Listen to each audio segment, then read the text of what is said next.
The Ohio Harness Horsemen's Association presents Ohio County Fair Racing. Ohio County Fair Racing is presented by the Ohio Veterinary Medical Center, Big D Tack and Vet Supply, Dublin Valley Farms, Stable.ca, and Midland Acres. Now let's go trackside for all the action.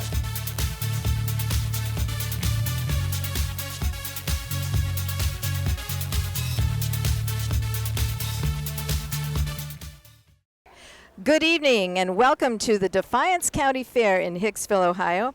On behalf of the Ohio Harness Horsemen's Association, I'm Trish Soulsby. I'll be bringing you coverage tonight of a 12 race card. It's actually the second night of harness racing here in Hicksville. I wasn't here last night, but I'm here solo tonight, and what a beautiful night it is. To be honest, I've been to a lot of fairs across Ohio in the last 2 decades, but I have never been to the Defiance County Fair here in Hicksville, so this is a treat for me to join you on the broadcast. The announcer, Bill Peters, has called for the horses to come out on the track for the first race tonight. It's a 1-mile trot. It's the first division of 2-year-old filly trotters that we're going to see. The total purse tonight for this race is going to be $13,797. And this division there's 3 divisions, yes, first, fifth, and eighth. The first division here going for $4,599. I'm going to take a look at the field before they post parade. We'll see how far we get. From the pole position, we have Rod Troyer behind School Kids Fast Girl. He's also the trainer of this filly by School Kids out of Joyfully by Cheyenne Ray. This one has had only one single start as a racehorse, and that makes it difficult because she's in against horses with at least half a dozen or so starts in this race. But she's getting some experience tonight from the pole position, and she last raced on August 10th, and she made a break and was distanced in that particular race, so we don't have much to offer on School Kids Fast Girl, but we'll see how she handles the rail tonight here.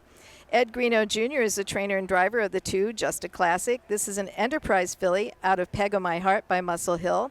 6 starts so far this year and been very consistent. 2 wins, 1 second, 2 thirds, $9,351 earned with a victory in her fastest time coming at Urbana in 2:03 and 2.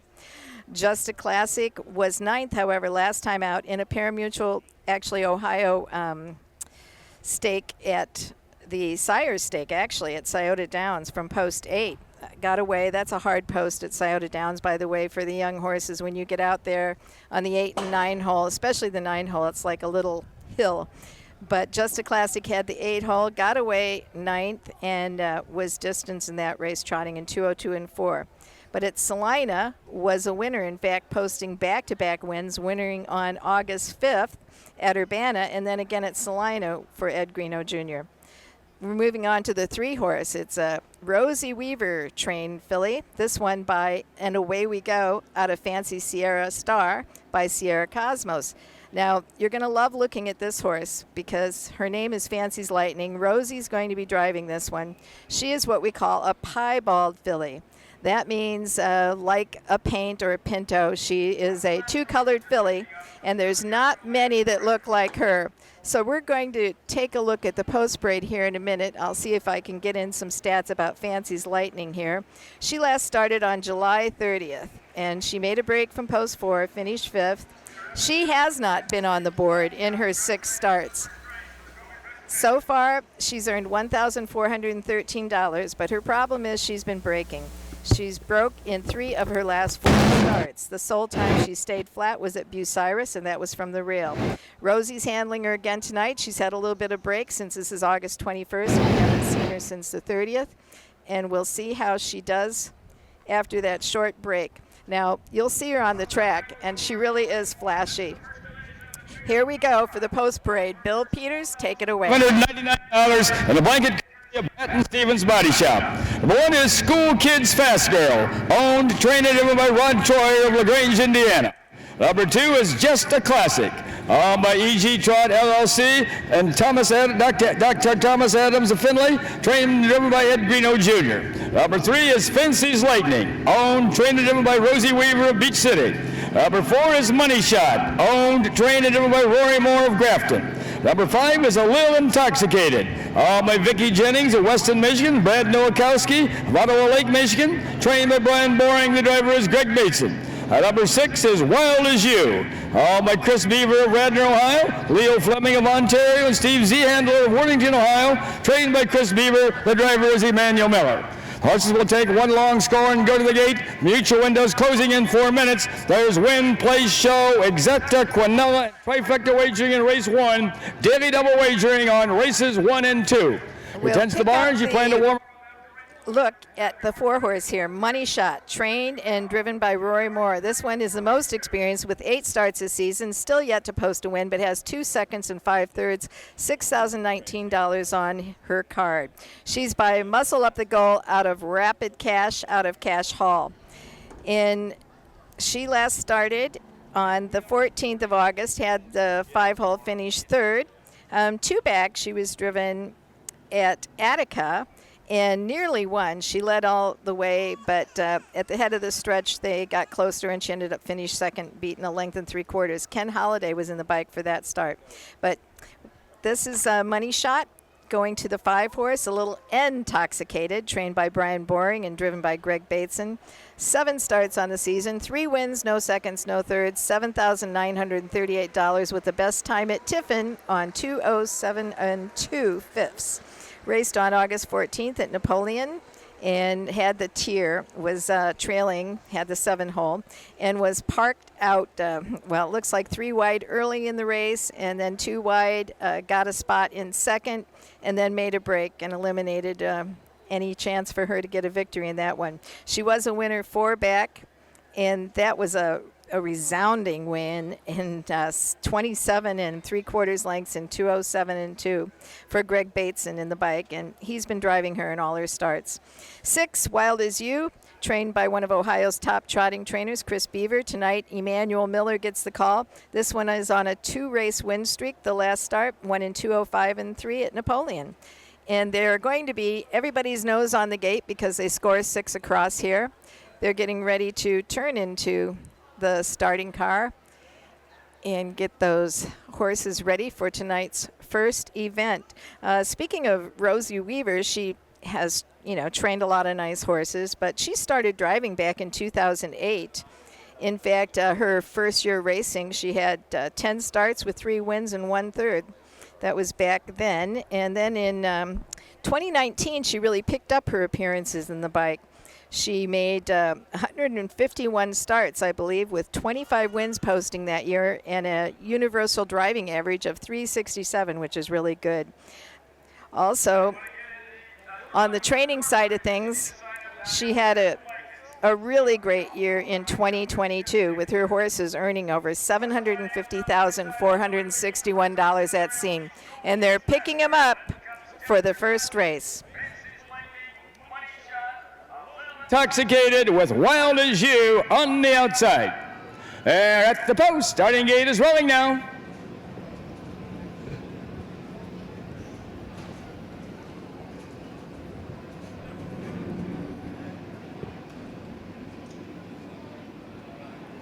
Here they come.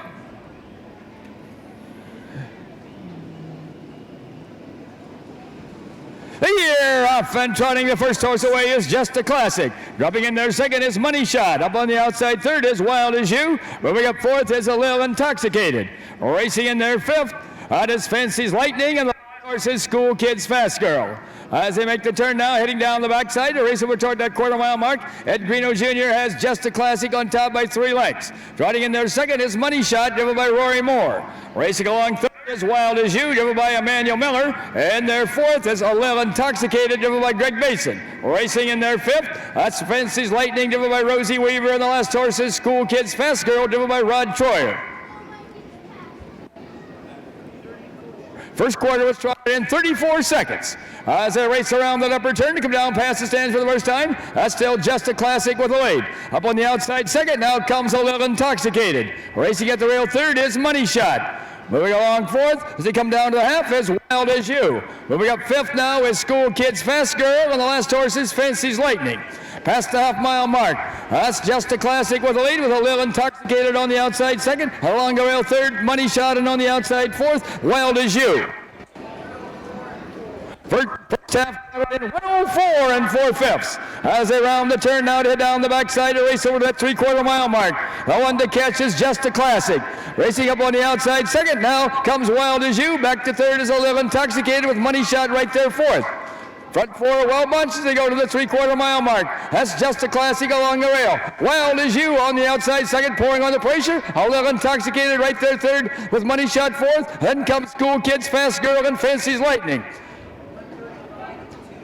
3/4 in 135 and 2/5 as they race around that upper turn to head for pay dirt. That's Just a Classic at the rail. Wild As You on the outside. Just a Classic and Wild As You as they race through the lane.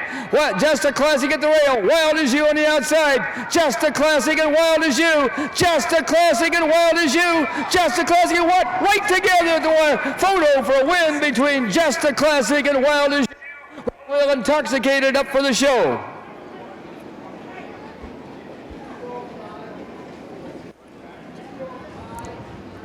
A mile in 2:05 and 3/5. That, folks, was a very exciting our opener tonight. Wow. It was a photo finish, that's for sure. I guess I could go out on a limb, as sometimes the announcers do. I actually think the outside horse, Wild As You, may have nipped our pace setter, the one that was on the lead during the race, the two, Just a Classic, but we will wait and see. It was easy for Just a Classic to make the lead originally, and then we had Money Shot was sitting trailing right behind in the 2-hole. It was the 5, a little Intoxicated, that made the first move on the leader. So a little Intoxicated was first up. Wild As You took over and had that second over trip, as we like to say, and took great advantage of it. Definitely challenging around the 3/4, and as they came into the head of the lane, they were neck and neck, as they say, battling down to the wire. So now we just have to wait and see what the official winner is after they get that print from our finish camera. Once again, for people that are novices, they don't actually realize that it is not a still camera.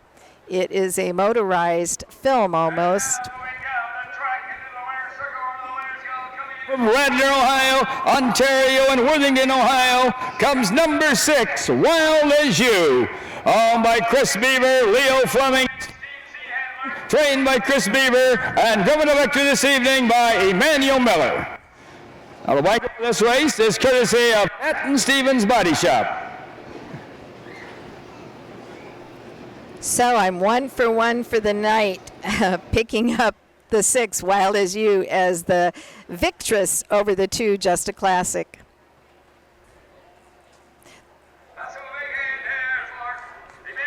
Clifton Bell and Wild As You, and the Patton Stevens Body Shop, the donors of the blanket.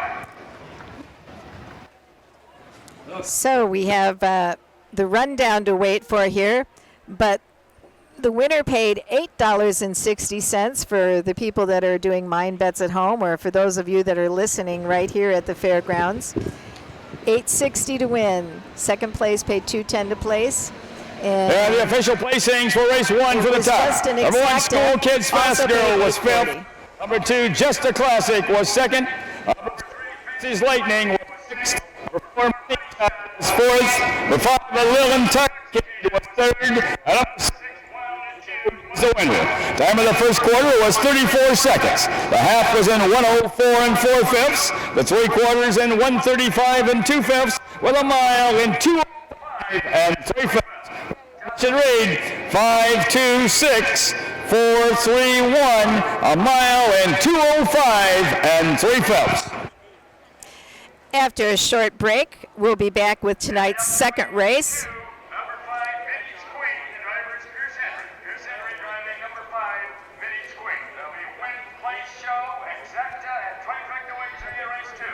The representative of the Frederica Order of Eagles, ladies auxiliary, number 2556 of Hicksville. Trackside after this next race for the trophy presentation.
Attention barns, we're now ready for horses for race 2.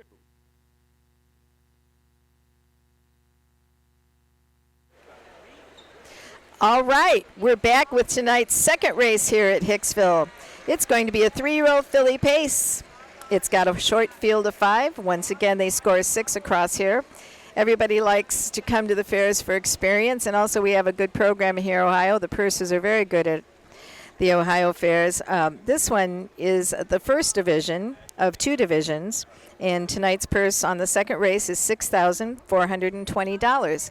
But before we get the horses out on the track and take a look at them, I was going to tell you I was talking to some of the fans here earlier tonight, and I ran across a set of grandparents and their 2 grandchildren.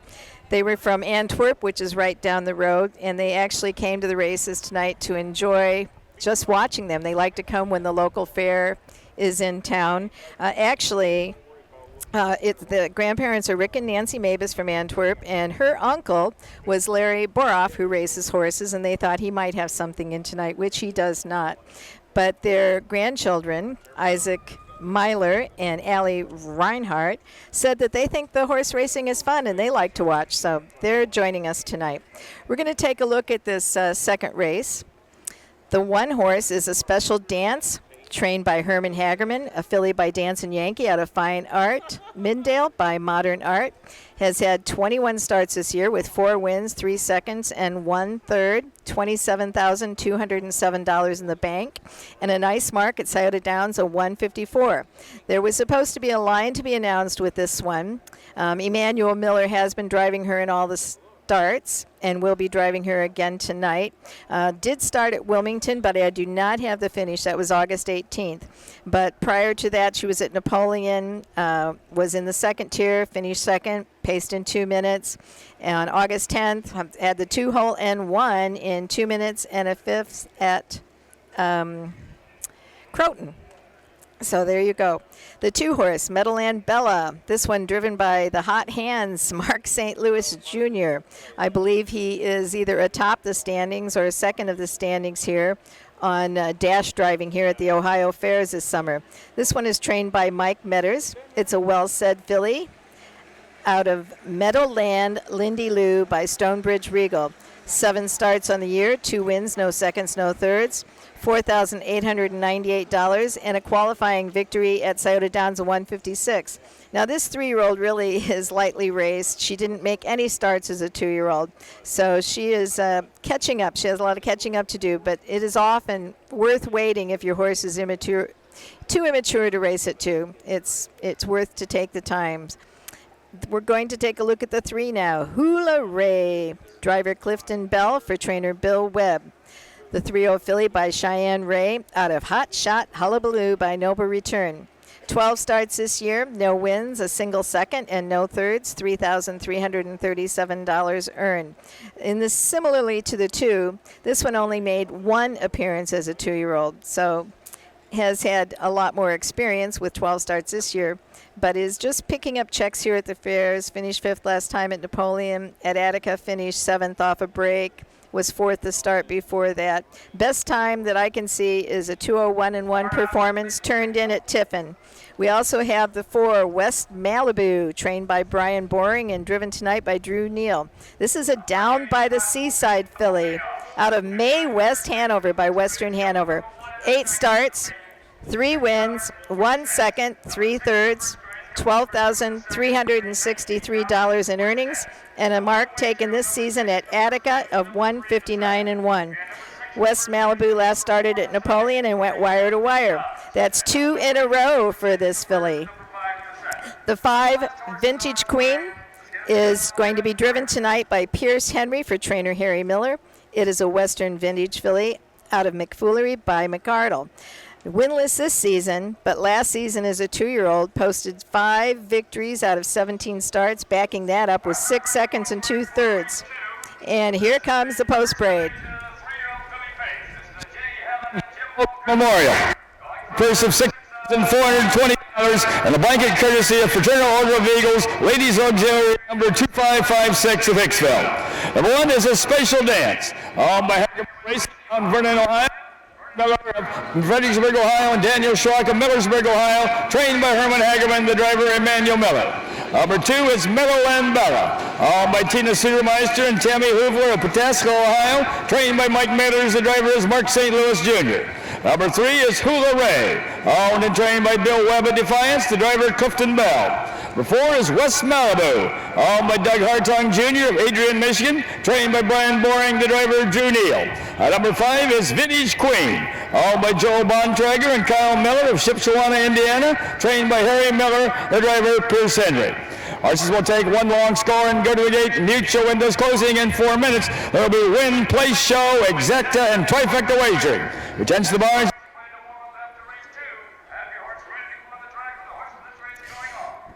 We'll pick up here with another final look at Vintage Queen. I wanted everybody to notice that this is a trainer change on this 5-horse. Chris Hirschberger has been the driver and trainer of Vintage Queen, but tonight it is a first start, it appears, for Harry Miller.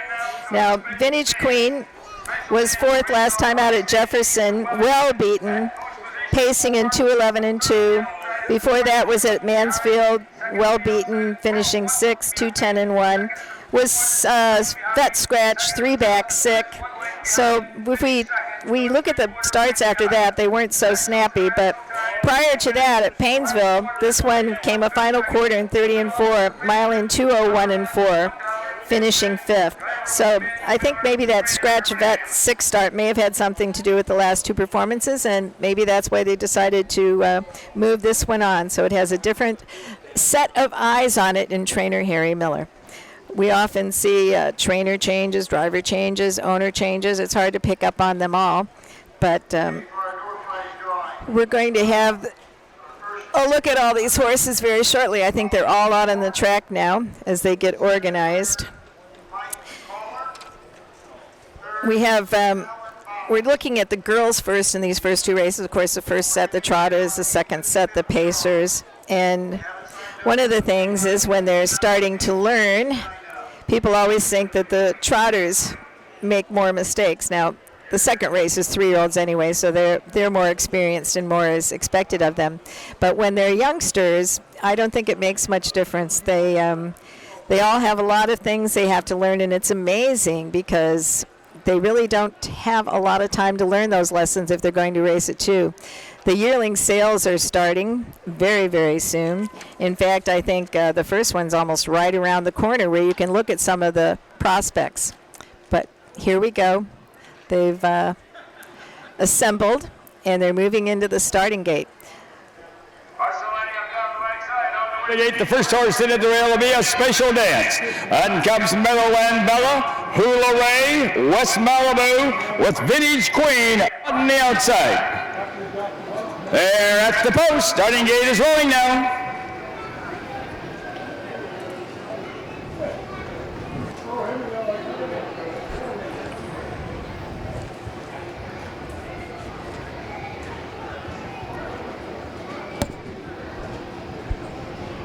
Here they come.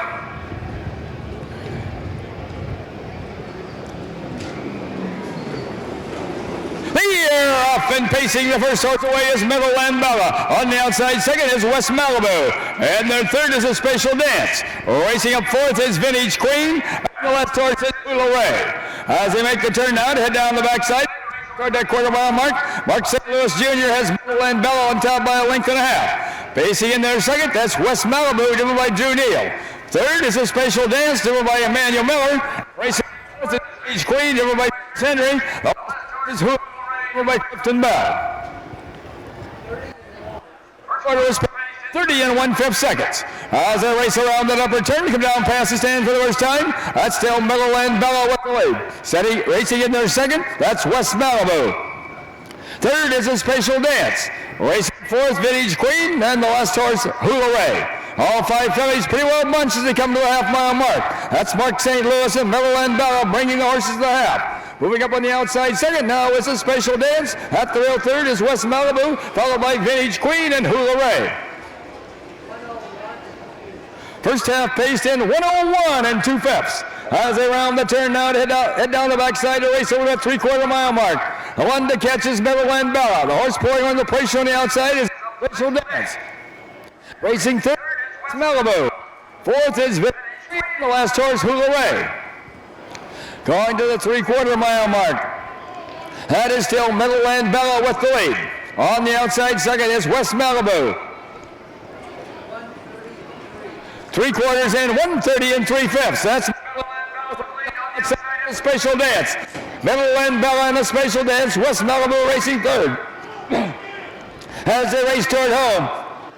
That's Meadowland Bella and a special dance. Meadowland Bella and a special dance. It's going to be Meadowland Bella. And here the outcome. A special dance up for place. Up for show is West Malibu.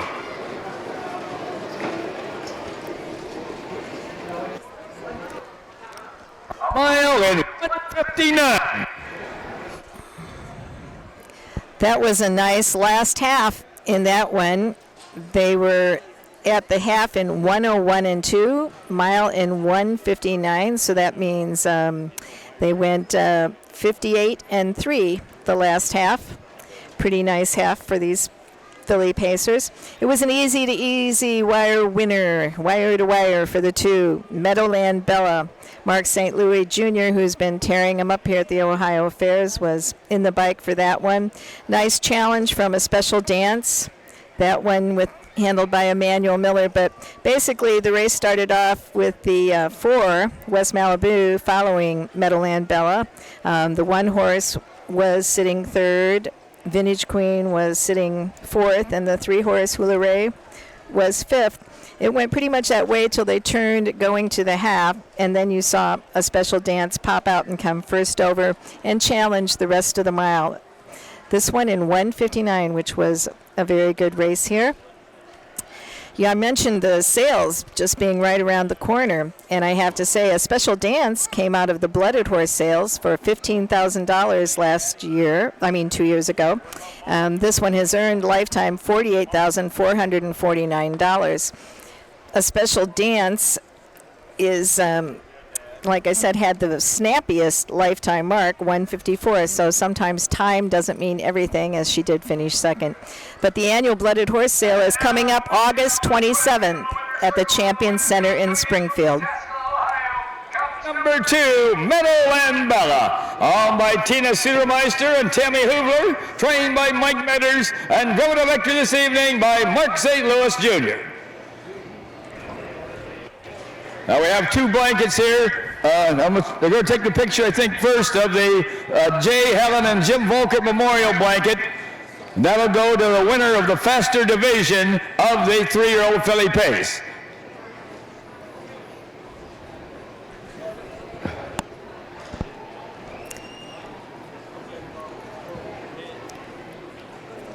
So like many of the fairs, we don't have an official winner's circle. They're standing out there on the track. Take a picture with the Fraternal Order of... We got another blanket there, Mark.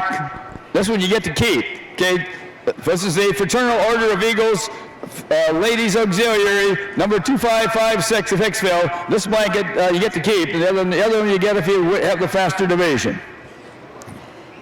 As we wait for the official rundown, I say there's lots of activity out there on the racetrack when they stand for the winner's circle on the track. You have horses trying to warm up for later races. You also have the drag out there on the racetrack, so it's always dicey.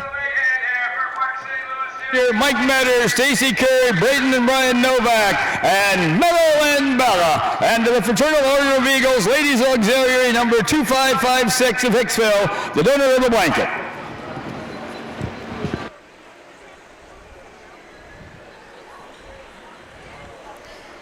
We'll get that rundown here shortly, along with the official things for race 2 from the top. Number 1, a special dance was second. Number 2, Meadowland Bella was a winner. Number 3, Hula Ray was 5th. Number 4, West Malibu was 3rd. Number 5, Vintage Queen was 4th. Time of the first quarter was 30 and 1/5. The half was in 1:01 and 2/5. The 3/4 in 1:30 and 3/5, with a mile in 1:59. From the top, it should read 2:15, 3, 4 on the bottom, a mile in 1:59. So the second one is in the books. And we will be back after a brief message for our third race, a 2-year-old Colt trot, the Glenn Vance Memorial. Stay with us.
And we're back at the Defiance County Fairgrounds on an absolutely stunning night. The temperature couldn't be better.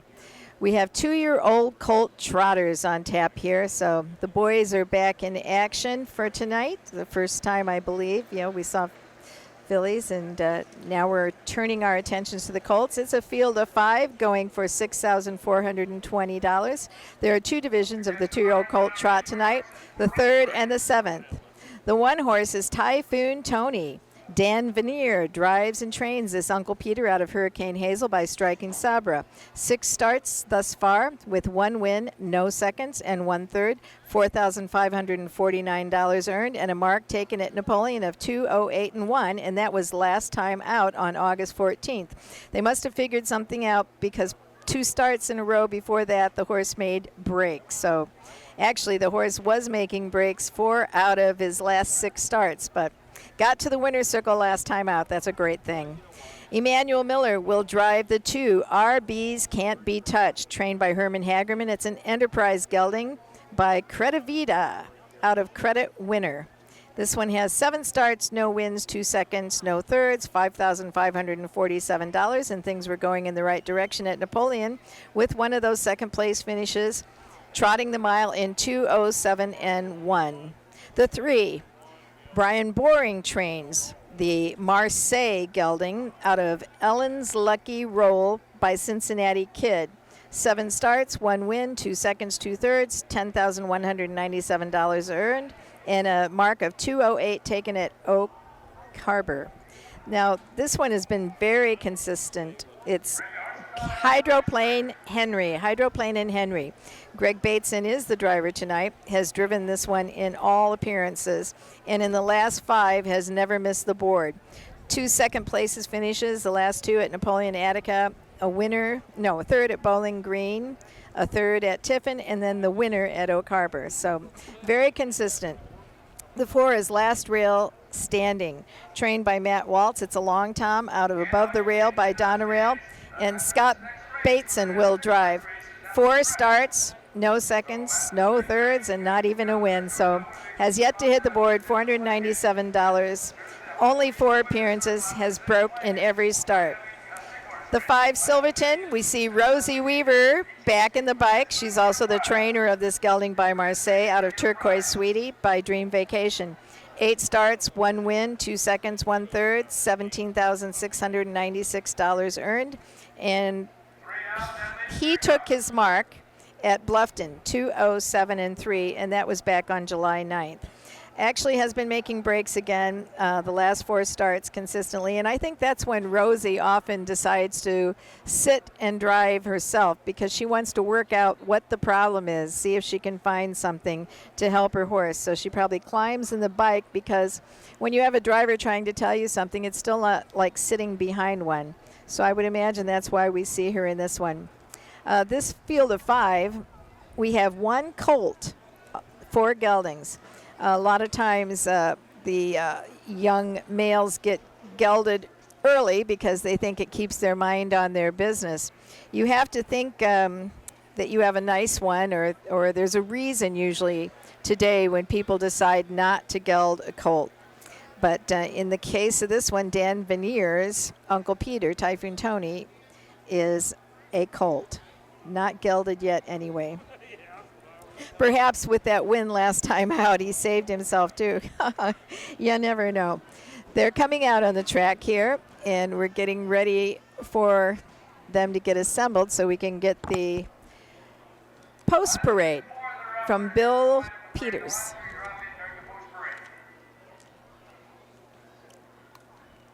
He's trying to get them together here.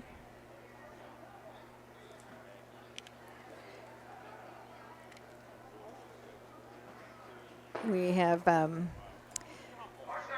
there they are. And here they are for the 3rd race. The Glenn Vance Memorial, going for a purse of $6,420 and a blanket courtesy of Sylvie Rose Bears of Edgerton. Number 1 is Typhoon Tony. All by Veneer Racing of Pemberville, Ohio, John and Leanne Saunders of Castle Rock, Colorado, and Schuberg Racing of Marathon, Florida, trained and driven by Dan Veneer. Number 2 is RB's Can't Be Touched. All by Ron Burks of Cypress, Texas, trained by Herman Hagerman, the driver Emmanuel Miller. Number 3 is Hydroplane and Henry. All by Ernie Ayers of Sand Creek, Michigan, and Ellen Belmore of Sylvania, Ohio, trained by Brian Boring, the driver Greg Bateson. Number 4 is Last Rail Standing. Owned and trained by Matt Waltz of Clayton, Michigan, the driver Scott Bateson. Number 5 is Silverton. Owned by Rosie Weaver of Beach City, Ohio, and David Jury of Bucyrus, Ohio, trained and driven by Rosie Weaver. Horses will take 1 long score and go to the gate. Mutual windows closing in 4 minutes. There's Win, Place, Show, Exacta, and Trifecta wagering here in race 3. Your tents to the barns again. Remember, there'll be no warming up after this race. Between races 3 and 4. No warming up between races 3 and 4. We have a lot of exciting action yet to go on the Ohio Fair circuit. Tonight we also have races at Greenville, and of course the ever-approaching big date on our calendar will be the week at Delaware County Fairgrounds for the Little Brown Jug. That's the highlight of that week. That's not so far away. I cannot believe it, but it's right around the corner. We have, I would say that tonight we have a lot of, not just the 2- and 3-year-olds, we have some interesting races for some older horses as well. In fact, tonight we're going to conclude with a free-for-all pace, and that'll be our 12th race. The starting car is rolling into position. The horses are turning. Our beautiful American flag is out there waving, and we're about to turn it over again to the announcer for this 2-year-old Colt trot.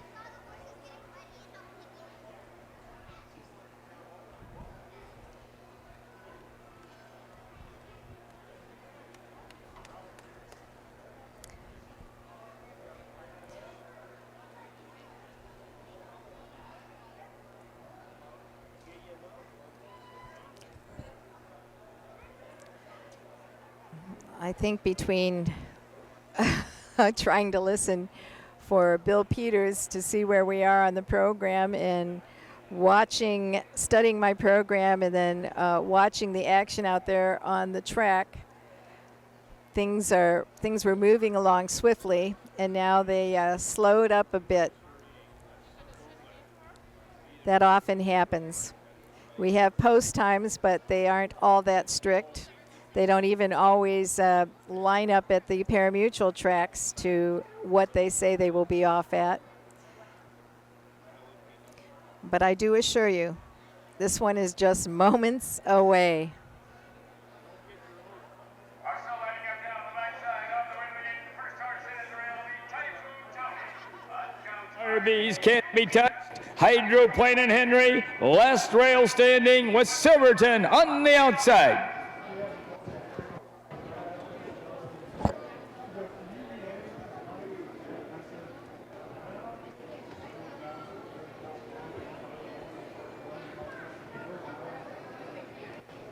They're at the post. Starting gate is rolling now.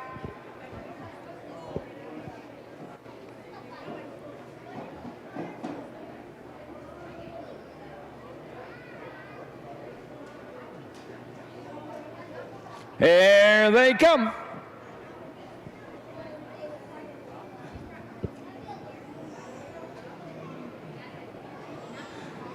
They're off and trotting. The first horse away is Typhoon Tony. Up on the outside second is Last Rail Standing. Moving up on the outside third is Silverton.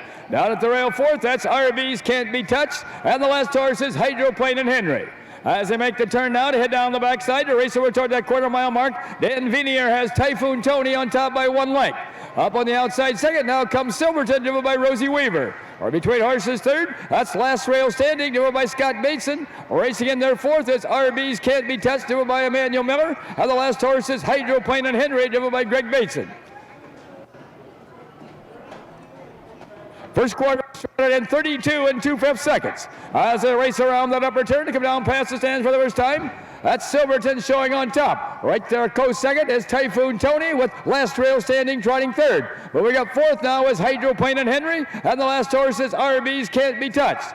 5 trotters are well bunched as they come to the half-mile mark. That's Silverton along the rail, but now taking over on the outside looks like Hydroplane and Henry. Hydroplane and Henry on the outside, Silverton along the rail. Typhoon Tony in their third. Moving up fourth is RB's Can't Be Touched, and the last horse is Last Rail Standing. First half trotted in 104 3/5. As they round the turn now to head down the backside to race over to that 3/4 mile mark. Now Silverton opens up about 2 lengths. Racing in their second is Hydroplane and Henry. 3 wide down the backside. That's RB's Can't Be Touched. Typhoon Tony along the rail. Now moving up a little closer fifth. That's Last Rail Standing. All 5 trotters still well bunched as they go past the 3/4 mile mark with Silverton along the rail with the lead and Hydroplane and Henry on the outside second. 3 quarters in 135 2/5 as they race around the upper turn to head for pay dirt. That's Silverton at the rail and Hydroplane and Henry on the outside. They're only heads apart as they race toward home. Silverton at the rail, Hydroplane and Henry on the outside. Silverton and Hydroplane and Henry as they race through the lane. Silverton and Hydroplane and Henry. It's going to be Silverton, and here they all come. Hydroplane and Henry up for place. Typhoon Tony for show.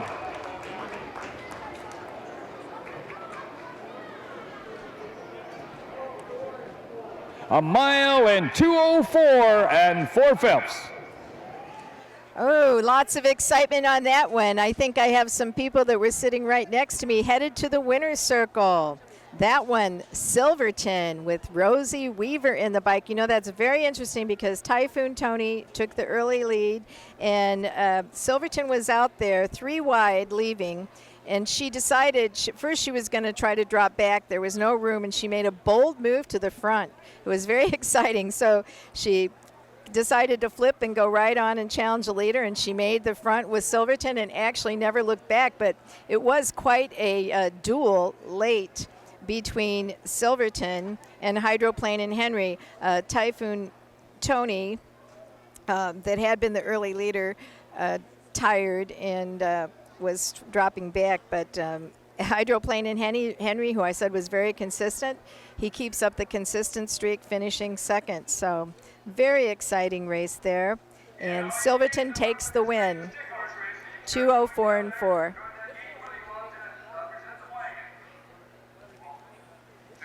So now we have the winner's circle. Like I said, the people sitting next to me, I see them down there getting ready to go on the track and get their picture taken with Rosie and Silverton. The Marseille Gelding. This is the second win, and as I said, she was in the bike, perhaps because the horse had been making breaks last 2 times, actually last 4 times. Perhaps Silverton likes the front.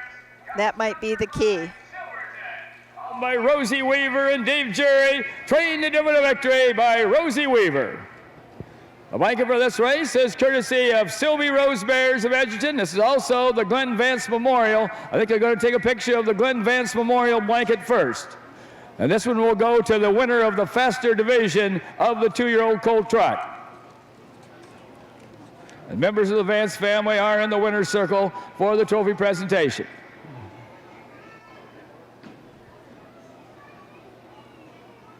Okay, now we'll present the Sylvie. We got another blanket, Rosie, and this one you get to keep. Thank you. This is the Sylvie Rose Bears of Edgerton blanket. And Sylvia, Harper, and Evelyn Herdig are in the winner's circle for the trophy presentation of the Sylvie Rose Bears of Edgerton blanket. A lot of those 2-year-olds have to mind their manners when they get their winner's circle picture taken. It's easier for some than others. Others are keyed Let's up. have a big hand here for Rosie Weaver, Dave Jerry, and Silverton. We're waiting for the rundown and the official time. The payoff I see was $5.20 if you backed Silverton here at the Defiance County Fair. $5.20 for the win. Exacta paid $8.80. Here are the official placings for race 3 from the top. Number 1, Typhoon Tony was 3rd. Number 2, Arby's Can't Be Touched was 5th. Number 3, Hydroplane and Henry was 2nd. Number 4, Last Rail Standing was 4th. Number 5, Silverton was the winner. Time of the first quarter was 32 2/5. The half was in 104 3/5. The 3 quarters in 135 2/5, with a mile in 204 4/5. From the top it should read 3, 5, 2, 4, 1 on the bottom, a mile in 204 4/5. Okay, kids, you can start moving out there on the track now. And that 204 4/5 is a new lifetime mark for Silverton. We're going to take a look at the action in the 4th race after this brief break.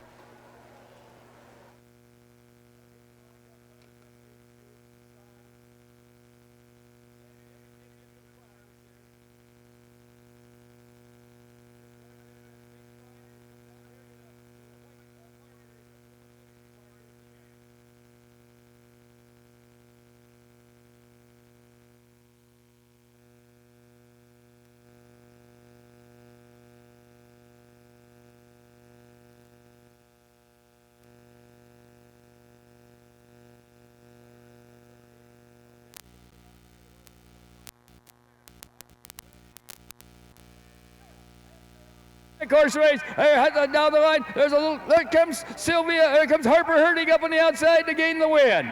Harper Herdig picks up the win here in the first one.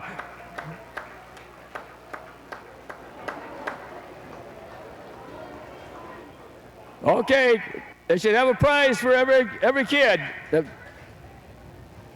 got the prizes there? Okay, every kid gets a prize there, so go back, bring your horses back, and you'll get a prize.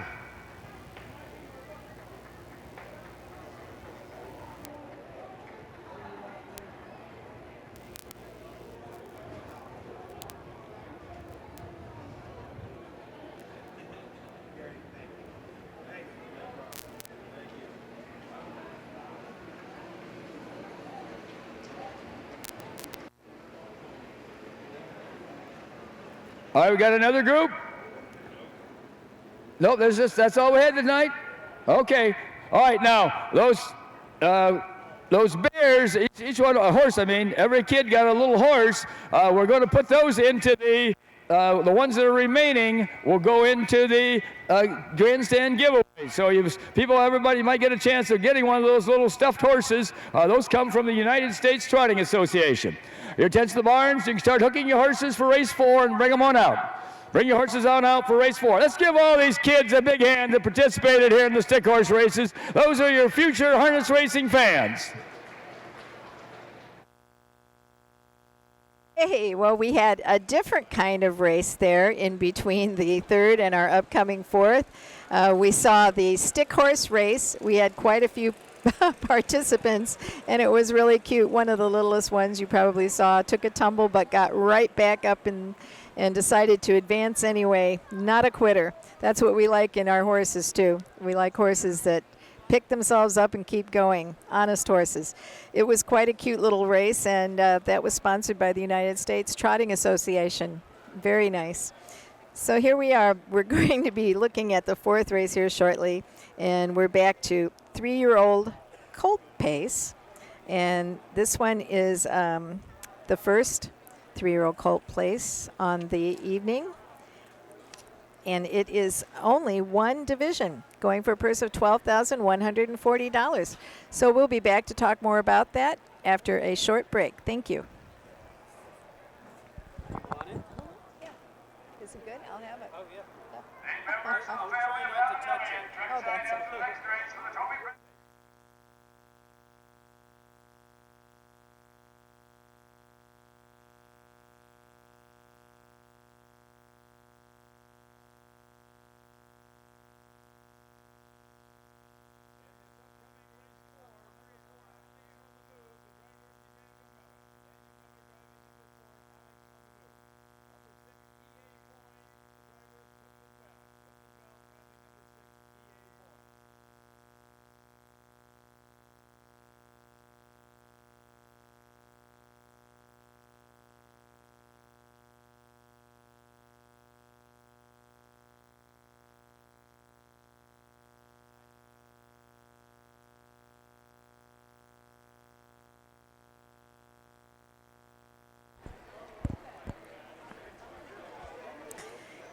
And you are back with Trish Soulsby here at the Hicksville, Ohio, Defiance County Fair. I've never been to Hicksville, as I said earlier.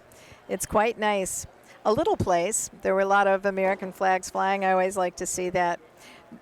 We're going to turn our attention. This race is in memory of Alan Elliott, and we do have a couple of changes for you. If you got your program off of harnessracingohio.com, I will tell you that the 4-horse, Alex on the Move, which was a TBA, is now going to be handled by Emmanuel Miller. And the 6, EA Voyne, will be driven by Clifton Bell. We've got the water wagon out now, making sure that the track stays in great condition for the rest of the card here tonight. They always have to be doing one and the other. First they sometimes put the water down, and then they bring the drag out. We have the water wagon out now. This is a field of 6. And again, we're looking at 3-year-olds. There are only one in here that never made a start last year, and that's for Alex on the Move. I think while they are waiting for them to get out on the track, we better start taking a look at this race. The 1 horse is SM Hugo. Mike Metters trains this brown gelding by Bit of a Legend out of Small Katrina, SM Katrina, can't really make that out, by Big Bad John. 7 starts this year, a single second place finish last race at Napoleon on August 14th. Had the 4-hole, got away 6, but finished 4th, beaten 7 lengths, and paced in 2:02. The 2-horse, Legendary Do-Rah. Greg Bateson trains and drives this one, and it is on a bit of a roll. Has won his last 3 starts. So the Bit of a Legend, N, out of Artistic Hanover by Western Ideal. Last had a victory on August 12th, then July 26th, and July 20th. All of them were uncharted lines, but finished first in all 3 of them. The times, the best one, 3 back, 1:58.3. Then a victory in 1:59.1, and the last one in 2:01.1. Before that, 4 back just was beaten by a head to break up a win streak because it had 2 prior wins before that. So we're looking at Legendary Do-Rah from post 2, 16 starts, 8 wins, 5 seconds, 1/3, $42,755 earned for this one. Last start didn't get to the winner's circle as a 2-year-old out of 9 tries. The 3-horse, Dance in Style. Trainer Steve Novak sends out this Dancin' Yankee out of Nothing But Style by Mach 3. 5 wins out of 14 starts, a pair of seconds, and a trio of thirds, $20,447. Best mark was taken last year at Delaware as a 2-year-old, 55-1, but this year has had a victory at Northfield Park, parimutuel track, 156-2. Dance in Style is really very consistent, 29 lifetime starts, 15 wins overall. So $88,443 earned for this one. That was an Ohio Select sale purchase for $12,000 as a yearling. We're moving on to Alex on the Move. Chad Williamson conditions this Western Terror out of Woman Rebels by Art Major. 18 starts on the year, a single win, 5 seconds and 2/3, $11,883. The victory came in 2:03 back on July 3rd, but since then has finished second 4 times in a row before being scratched by the vet Sick from Attica on August 7th. So finished second at Wapakoneta on July 31st, and as I said, finished second in the 3 prior starts before that as well. This is the one that did not make any appearances as a freshman. So now we're going to I Want My Money. Gotta love this names. Trainer Robert Brooks asks Pierce Henry to drive this one, but we're going to cut away for the post parade. Bill Peters. Number 1 is SM Hugo. All by Mike Metters and Tina Sudermeister, Pataska, Ohio. Trained by Mike Metters. Change the driver to Bart Steimer. Bart Steimer driving number 1, SM Hugo. Number 2 is Legendary Doo-Rah. All by Ed Harwood of Monroe, Michigan. Trained and driven by Greg Bateson. Number 3 is Dancing Style. All by Jerry Meigel of Westland, Michigan. Trained by Steve Novak, driver Mark St. Louis Jr. Number 4 is Alex on the Move. All by Rick Estel of Oakwood, Ohio, trained by Chad Williamson, the driver Emmanuel Miller. Number 5 is I Want My Money. All by David Jury of Bucyrus, Ohio, trained by Robbie Brooks, the driver Pierce Henry. At number 6 is E.A. Voyne. All by Mike Raker of Fayette, trained by Russ Sutherland, the driver Clifton Bell. Horses will take 1 long score and go to the gate. Mutual windows closing in 4 minutes. There's Win, Place, Show, Exacta, Quinella, and Trifecta Wager. Again, number 1, SM Hugo. So obviously, Mark St. Louis Jr. cannot drive 2 horses, and I had not had that driver's change yet on the 1-horse SM Hugo, but Bart Steimer is a driver on that one. Finishing up with the 5, I Want My Money. There was to be a line to be announced, but we did not get that. So on August 14th, we'll look at this one. Oh, here it is, I think, perhaps, if I can catch it from the announcer.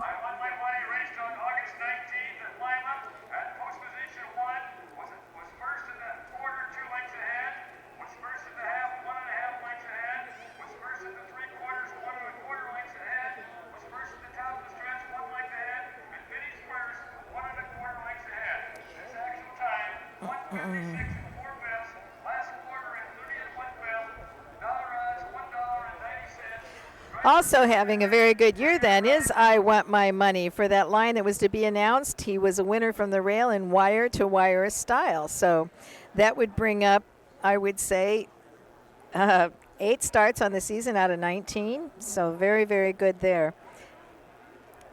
Actually, I imagine that would actually be 20 starts and 9 wins since they didn't have this line to be announced. So 9 wins out of 20 starts. We then have the 6, E.A. Voyne. This one's going to be handled by Clifton Bell for trainer Russ Sutherland. It's a bit of a legend Colt. And Pistol Packin' Babies, The Mama, by Big Bad John. 9 starts thus far this year with 1 win, 1 second, 3/3, $7,558. 159 flat is his time at Tiffin. Last season had 10 starts and a single win as well. So out of 19 lifetime starts, this one has 2 wins. But last time out was second at Napoleon and 202. Has been pretty consistent, picking up checks, no worse than 4th in the last 6. And here they go for the call.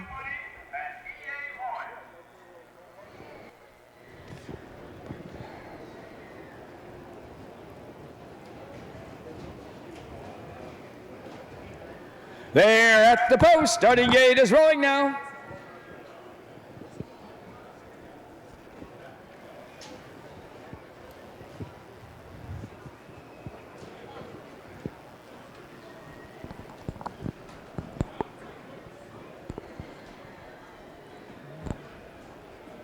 Here they come.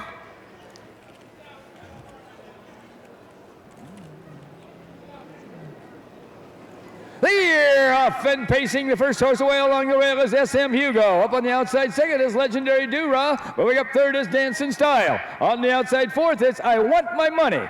Racing in there fifth is Alex on the Move. And the last horse is EA Vaughn. As they head down the backside, they're racing toward that quarter-mile mark. Along the rail with the lead is SM Hugo, driven by Bart Steimer. On the outside second, that's Dancing Style, driven by Mark St. Jr. Up on the outside, 3 wide. Down the backside, that's I Want My Money, driven by Pierce Henry. First quarter pace in 29 seconds. That's still SM Hugo with the lead. Racing in there second, that's now Legendary Do-Rah on the outside third. Racing around that turn, that's I Want My Money. Fourth along the rail is Dancing Style. Then comes EA Vaughn and the last horse, Alex on the Move. Front four, well munched the race down to the half-mile mark. That's Bart Steimer and SM Hugo bringing the horses to the half. Length and a half back second, that's Legendary Do-Rah. On the outside third, it's I Want My Money. And right there fourth is Dancing Style. First half paced in 57 and 4/5 seconds. As they round the turn now to head down the backside to race over that 3/4 mile mark.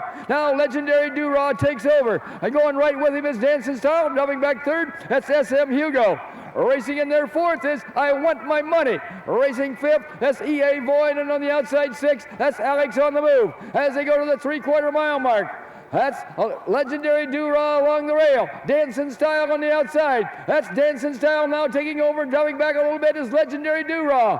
Flying up on the outside third now comes Alex on the Move. As they race toward home, that's Dancing Style and Legendary Do-Rah. Dancing Style on the outside, Legendary Do-Rah at the rail. Dancing Style and Legendary Do-Rah. Dancing Style and Legendary Do-Rah. It's got to be Dancing Style, and here they all come. Legendary Do-Rah up for place, up for show is Alex on the Move.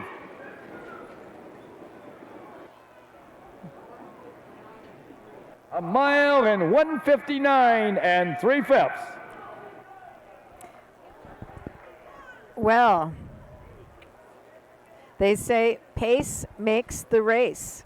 And in that instance, it was a torrid pace at the beginning, or actually there were 4 across the field initially trying to go for the lead. And as they would say, somebody was playing hardball, and that was SM Hugo and Bart Steimer, who had the pole position and got away to the top and did not want to let anybody go, although we had Legendary Do-Rah trying and I Want My Money was trying.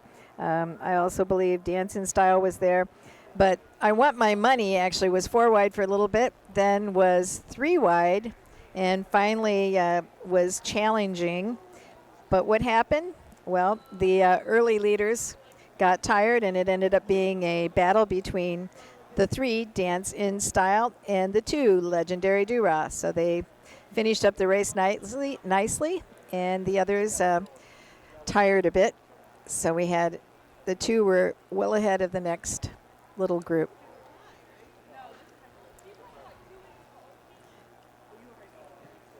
Dancing Style gets the win, so that makes 6 out of 15 for the Dancing Yankee Gelding. That one owned by Gerald L. Mihal of Westland, Michigan. Coming in from Westland, Michigan, comes number 3, Dancing Style, owned by Jerry Meigel, trained by Steve Novak, and driven to victory by Mark St. Louis Jr. This combination of Novak and St. Louis won 3 races last night, and now adding a 4th.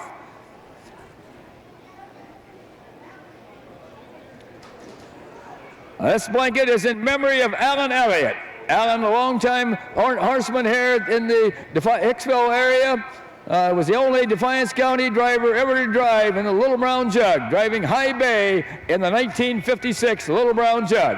And his daughter, Virginia, is in the winner's circle for the trophy presentation along with her husband, Dave.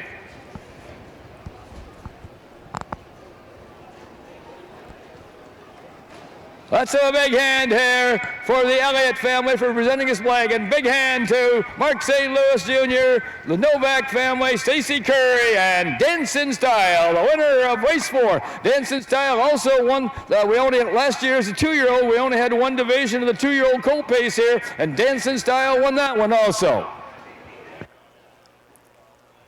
Well, that's interesting. That was a repeat here at Defiance County Fair for the 3 Dance and Style. Must like this track, that's for sure. We'll be getting the complete rundown here. And the official placings for race 4 from the top. Number 1, SM Hugo was 6th. Number 2, Legendary Dura was 2nd. Number 3, Dance in Style was the winner. Number 4, Alex on the Move was 3rd. Number 5, I Want My Money was 4th.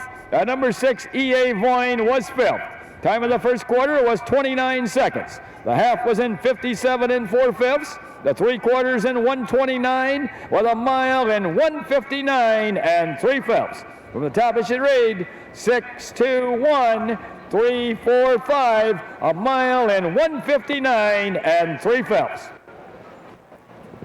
So, as they said, this was just not a division, only one division actually of the 3-year-old Colt Pace, and Dance and Style back-to-back winner here last year and this season. So we're going to take a look at our 5th race here in just a bit. So we'll be back after a short break.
We're back with tonight's 5th race. It's a 1-mile trot.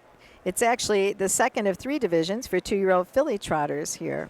The first division, just to remind you, in case we'll see who, I know with 3 divisions sometimes the fastest race gets the blanket, etc.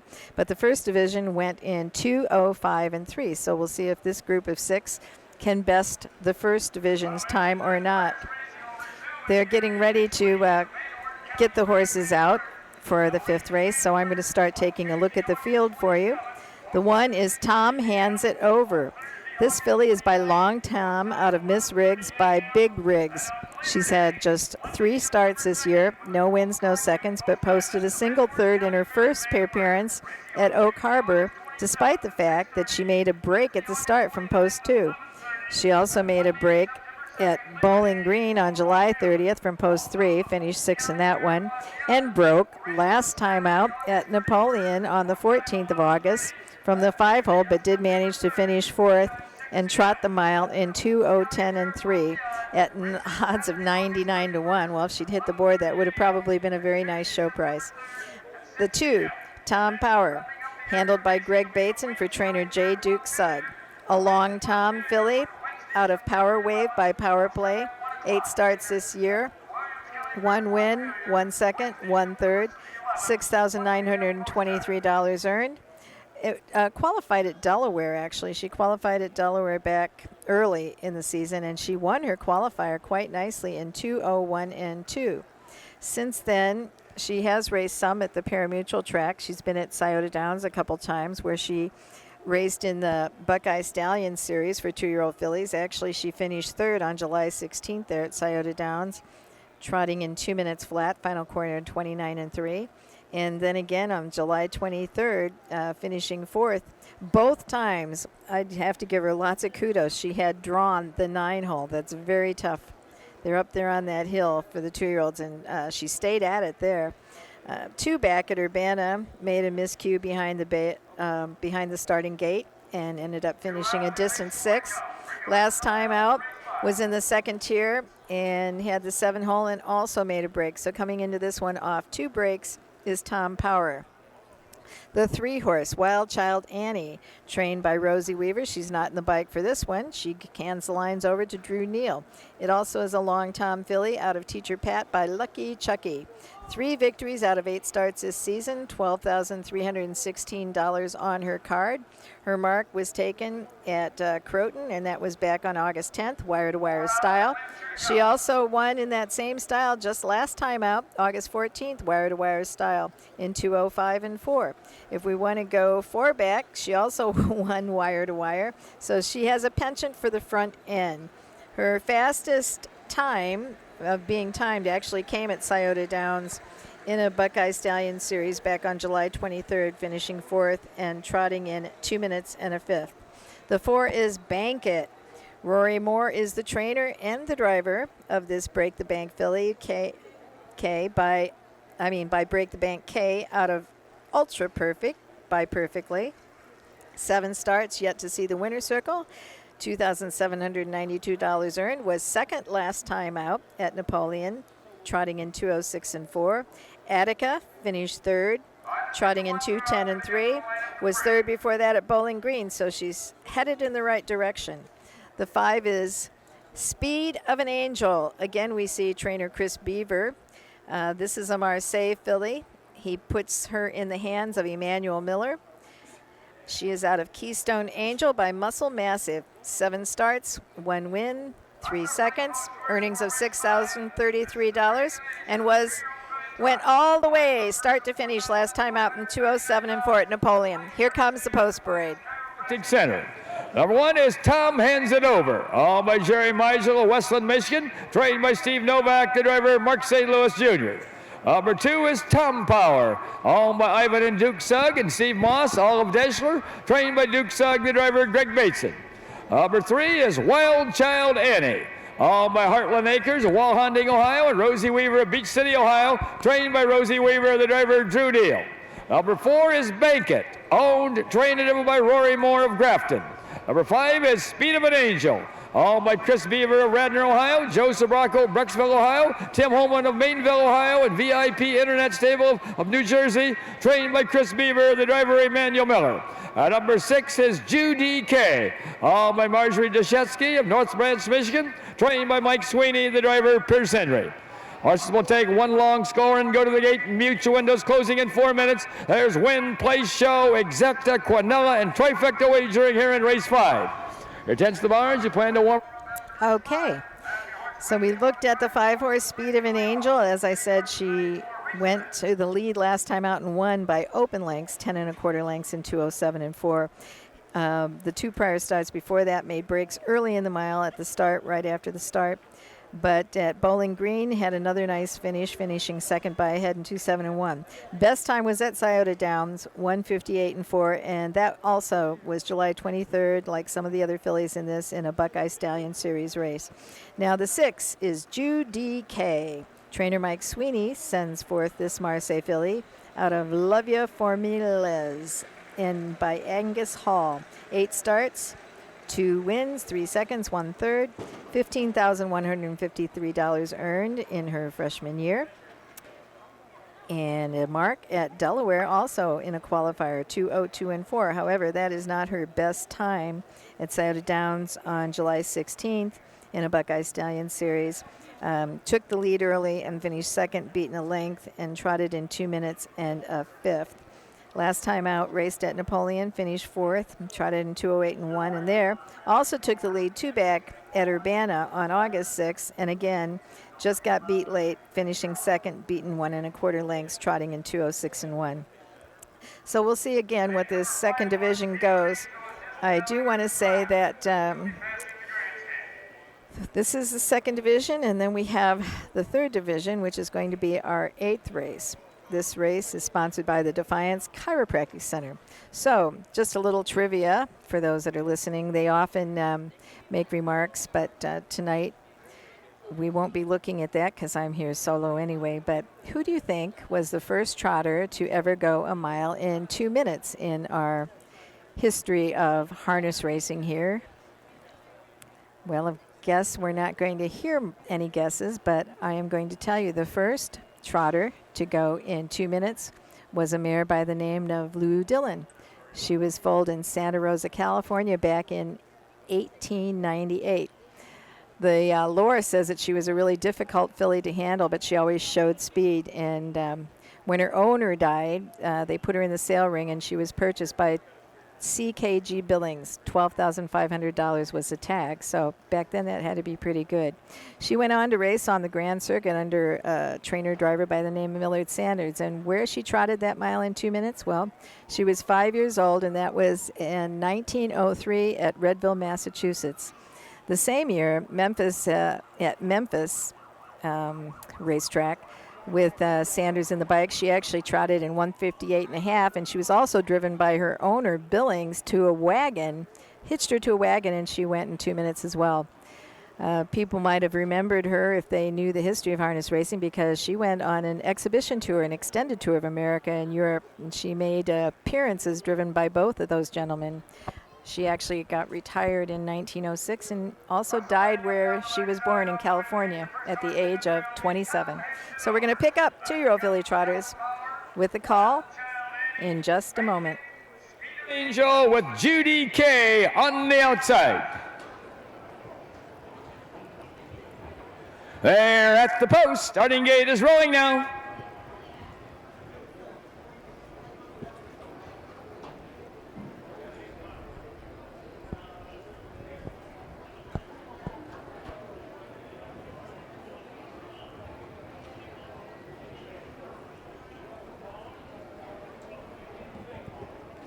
There they come.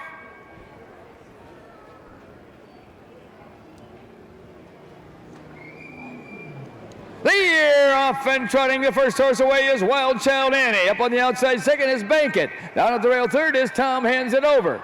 Moving up fourth, that is Tom Power. Trotting in there fifth, that's Judy K. And the last horse, after going off stride, is Speed of an Angel. As they head down the backside, racing over toward that quarter-mile mark, Drew Neal has Wild Child Annie on top by a length and a half. Trotting in there second is Bank It, driven by Rory Moore. Trotting third, that's Tom Power, driven by Greg Basin. Racing in there fourth, that is Judy K, driven by Pierce Henry. Fifth, after making a break, is number one, Tom Hands It Over, driven by Mark St. Louis Jr. And the last horse is Speed of an Angel, driven by Emmanuel Miller. First quarter trotted in 32 3/5 seconds. As they race around that upper turn to come down past the stands for the first time. That's Wild Child Annie and Drew Neal bringing the horses down to the half. Sitting in the golden chair second, that's Bank It, driven by Rory Moore. Ranging up on the outside third now is Tom Power. Closing in fourth is Judy K. Fifth is Tom Hands It Over. And farther back sixth is Speed of an Angel. First half trotted in 104 2/5. As they round the turn now to head down the backside to race over that 3/4 mile mark. Front five are pretty well bunched. The one to catch is Wild Child Annie. Moving up on the outside second is Tom Power. Now moving up third, that's Judy K. At the rail fourth is Bank It. Right there fifth is Tom Hands It Over. Going to the 3/4 mile mark. That's Wild Child Annie at the rail and Tom Power on the outside battling it out. Racing up third, Judy K. Bank It is fourth and Tom Hands It Over is right there fifth.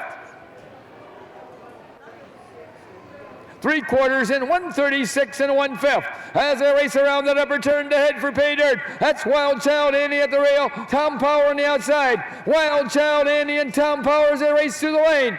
Wild Child Annie and Tom Power. Wild Child Annie and Tom Power. It's going to be Wild Child Annie. And here the outcome.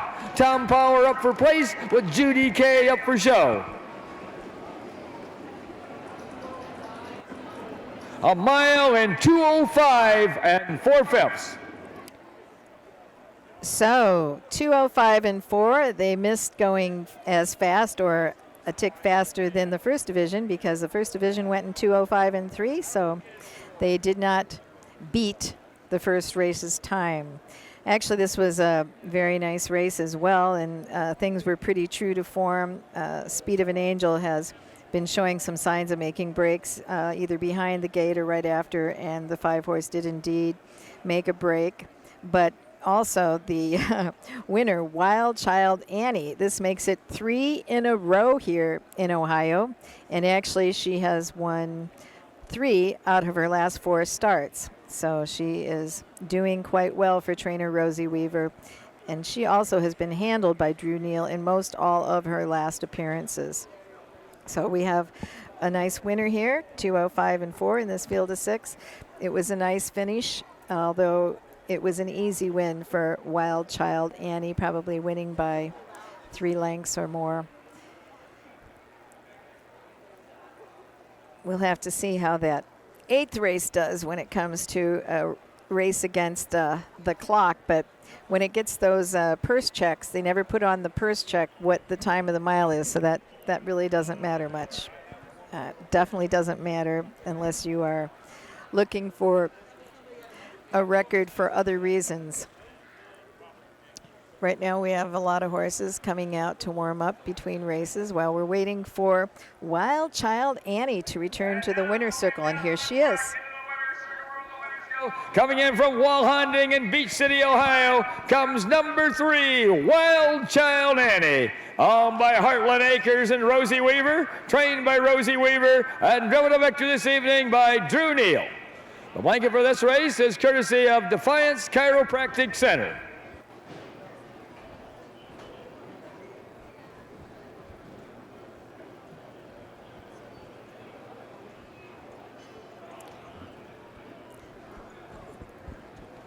They are just putting the blankets. That's a big hand here for Rosie Weaver, Drew Neal, and Wild Child Annie. And the Defiance Chiropractic Center, the donors of the blanket.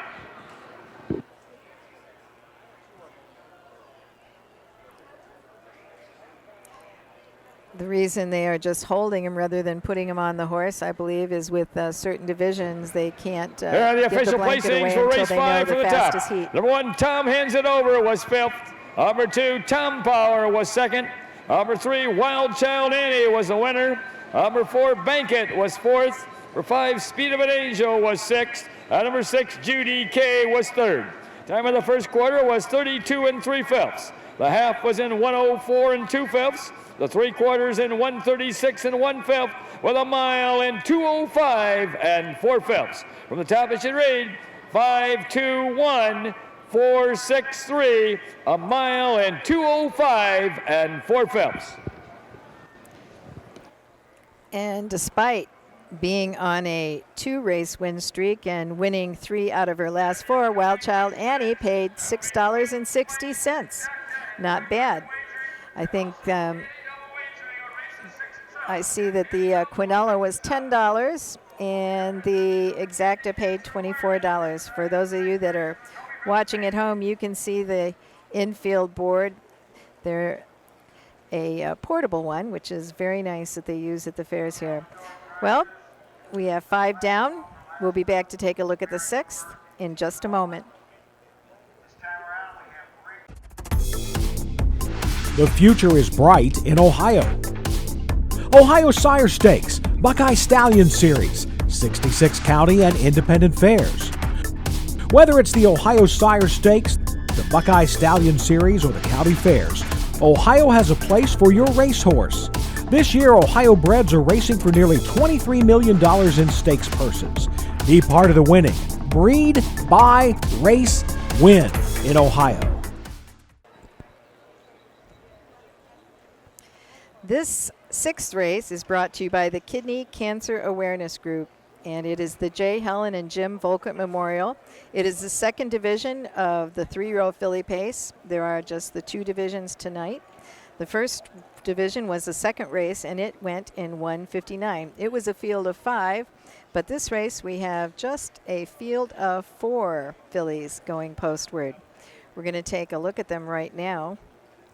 Trainer Brian Boring is going to send out Outspoken Izzy. handing the lines over to Drew Neal. This one's owned by Travis Boring of Clayton, Michigan. She's a well-said filly out of Impressive Liz by Jetlag. Has had 3 wins out of 7 starts with 2 seconds and 2 thirds, $13,342 earned, and a mark at Northfield of 158 flat. That came back earlier in the year because it is not on the last past performance lines, which are 6 strong.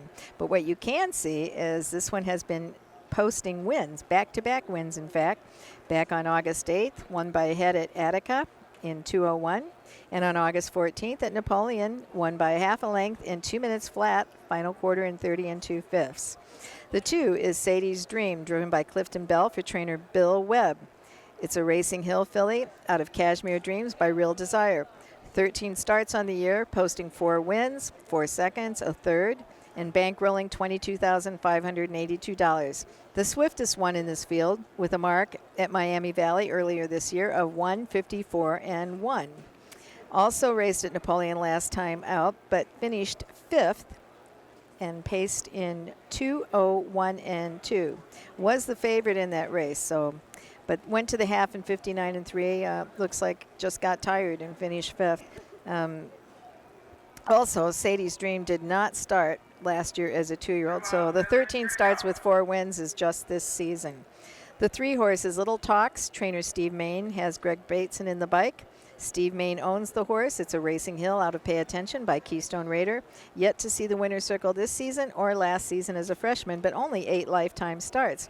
Comes into this one after racing at the Michigan Fairs. I can see Fowlerville, Midland, and not sure whether it's Charlotte was the last one on August 12th.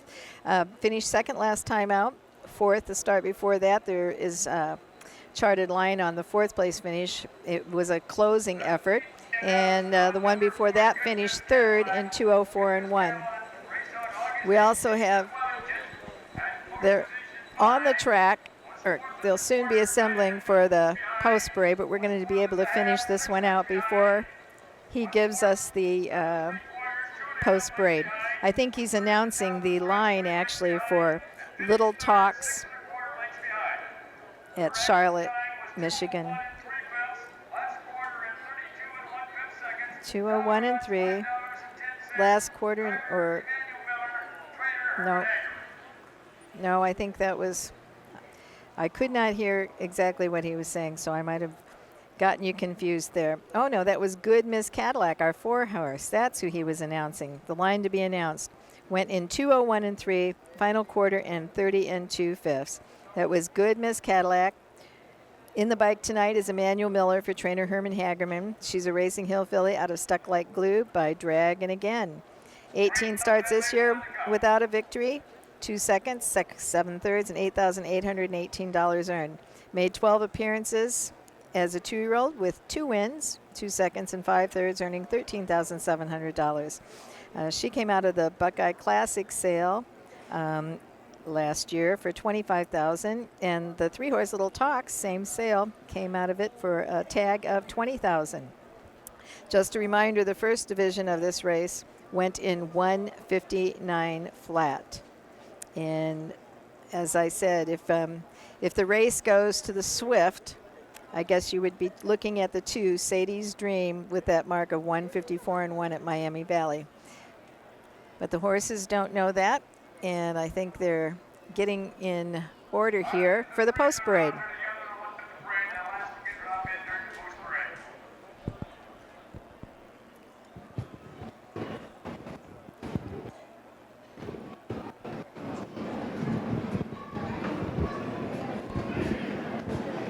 Also playing post parade for race 6. This is the 2nd division of the 3-year-old filly pace. This is the J. Helen and Jim Volker Memorial Pace. Going for a purse of $6,320 and a kidney cancer awareness blanket. Number 1 is Outspoken Izzy, owned by Travis Boring of Clayton, Michigan, trained by Brian Boring, the driver Drew Neal. Number 2 is Sadie's Dream, owned by Jeff Batt and Bill Webb of Defiance, trained by Bill Webb, the driver Clifton Bell. Number 3 is Little Talks, owned and trained by Steve Main of Byron, Michigan, the driver Greg Bateson. Number 4 is Good Miss Cadillac, Owned by Hagerman Racing of Mount Vernon, Ohio, Charles Reeve of Broadview Heights, Ohio, and Martin D. Yoder of Mount Eaton, Ohio, trained by Herman Hagerman, the driver, Emmanuel Miller. Horses will take one score and go to the gate. There's win, place, exacta, and trifecta wagering in race 6. Daily double wagering on races 6 and 7. Here tends the... I mentioned earlier tonight that the horse sales are starting, so there's all the prospective yearlings that people are going out to take a look at. If you've never been to a horse sale, you might want to go just for the fun of it. Pick up the catalog there at the sales barn and look at the horses as they come in the ring. Maybe say, oh, I like that one, and then keep your book if you're not buying and see how you did with picking some out. The annual blooded horse sale is August 27th at Champion Center in Springfield, and there are 139 yearlings. The video is up. If you don't want to go to a horse sale, you can just go to their website and look at the yearlings and maybe dream or maybe think you'll reach in and buy one. Also, there's also a lot of ways to own a prospective racehorse, a yearling, or one that is racing, and that is with, of course, partnerships. So there are partnerships where they are with among friends, or there's also things like the stable.ca, which is one of our sponsors that we have commercials for, where you can own as little as 1% of a racehorse, which is very exciting and is a good way to get your feet wet. But I imagine most of the people that are watching have either owned horses or are looking to expand the horses that they already have. But it's an exciting time and a lot of fun going to the horse sales. I enjoy them. And it is something when you listen to both the as they start to do the bidding and you have the numbers moving fast, it's just an amazing thing. I don't know how they do it. I think the horses are now turning to go to the Wepkenberg starting gate. He's a very busy guy at the Ohio Fairs, for sure. Lots of appearances with his starting car. I think probably most of the people that are listening know that the starter actually faces the horses as they're coming into the gate, and he controls the gas. He controls how fast they go when they are getting them assembled, and then when the wings open. The driver purely just steers the starting car. That's it. Nothing else. The starter handles the start.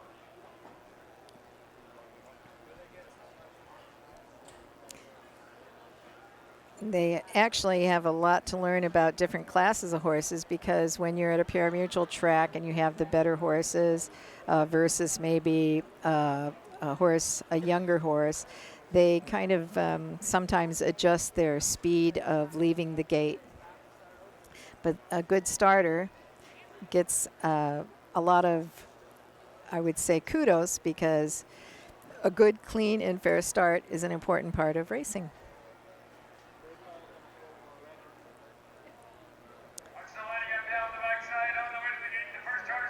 Be Outspoken Izzy, and comes Sadie's Dream, Little Talks, with Good Miss Cadillac on the outside.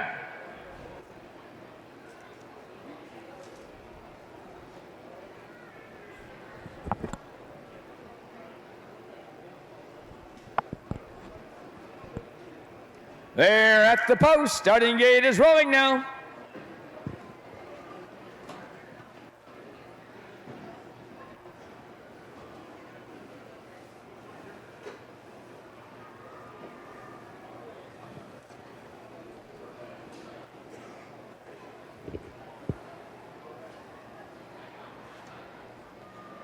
Here they come. The year off and pacing the first horse away is Sadie's Dream. Moving up second is Good Miss Cadillac. Pacing up third is Little Talks. And the last horse after going off stride is Outspoken Izzy. As they round the turn now to head down the backside to race over that quarter-mile mark, Clifton Bell has Sadie's Dream on top by a length and a half. Pacing in their second is Good Miss Cadillac, driven by Emmanuel Miller. Racing third, that's Little Talks, driven by Greg Bateson. And the last horse is Outspoken Izzy, driven by Drew Neal. As they approach the quarter-mile mark, there's no change. That's still Sadie's Dream by a length and a half. In their second is Good Miss Cadillac. Closing in third now is Little Talks, and closing in fourth is Outspoken Izzy. First quarter was paced in a leisurely 33 seconds. As they race around that upper turn to come down past the stands for the first time, that's Sadie's Dream still with the lead. Good Miss Cadillac continues to pace in their second with Little Talks third, and the last horse is Outspoken Izzy. No change coming down to the half. That's Clifton Bell and Sadie's Dream bringing the horses to the half. A length and a half back second is Good Miss Cadillac, and then comes Little Talks and Outspoken Izzy. First half paced in 104 and 2/5. As they round the turn now to head down the backside to race over that 3/4 mile mark. The one to catch is Sadie's Dream. The closest horse second is Good Miss Cadillac. And now Drew Neal goes to work on Outspoken Izzy. She paces up to be third on the outside. Coming back fourth along the rail is Little Talks. Four fillies well bunched as they go to the 3/4 mile mark. And now Emmanuel Miller makes his move with Good Miss Cadillac. But Sadie's Dream answers the call and paces right on. That's Sadie's Dream along the rail with the lead, with Good Miss Cadillac on the outside second. 3/4 in 135 and 3/5. Less than an eighth of a mile to go. That's Sadie's Dream at the rail and Good Miss Cadillac on the outside. Sadie's Dream and Good Miss Cadillac as they race through the lane. Sadie's Dream and Good Miss Cadillac. It's going to be Sadie's Dream, and here's the outcome. Little Talks gets up for place. Up for the third place is Good Miss Cadillac. A mile in 2:03 and 3/5. Okay, 2:03 and 3, so definitely not the 1:59 speed that we saw in the first division of 3-0 Philly Pacers, but it was a very smart drive, and actually Sadie's Dream, Clifton Bell, took control of the race. The fastest horse in the field, as I said, with that mark of 1:54 and 1. That was the horse to beat, and everybody knew it, apparently, in the race. So when they lined up, Sadie's Dream was on top. The 4-horse, I believe Good Miss Cadillac, was getting the 2-hole trip. And then we had the 3 Little Talks and the 1 Outspoken Izzy that had made a break at the start. Everything stayed that way as they came to the half, and till finally we saw Good Miss Cadillac got flushed out, I think, and then got flushed out because it was the trying to think who made the first move coming from the back. I think it was the 1 Outspoken Izzy, and flushed out Good Miss Cadillac, and then the race was on. But Sadie's Dream prevailed quite handily in actually a stroll for her, the Racing Hill filly once again, and this one owned by Jeffrey Bell of Defiance, Ohio, and William J. Webb of Defiance, Ohio. Owned by Jeff Badd and Bill Webb, trained by Bill Webb, and driven to victory this evening by Clifton Bell. Now they're going to take a picture here with the J. Helen and Jim Volkert Memorial Blanket. But the blanket will go to the winner of the first division, Meadowland Bella, who won in a faster time in the first division. But they are going to take a picture here with this blanket.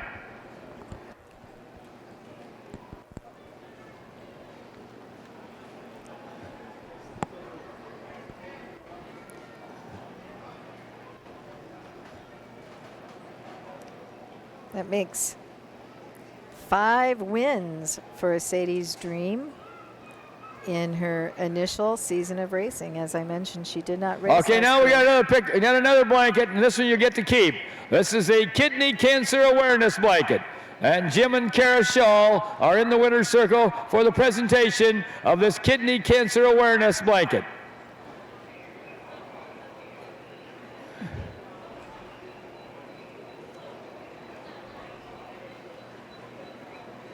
Let's have a big hand here for Sadie's Dream and all concerned.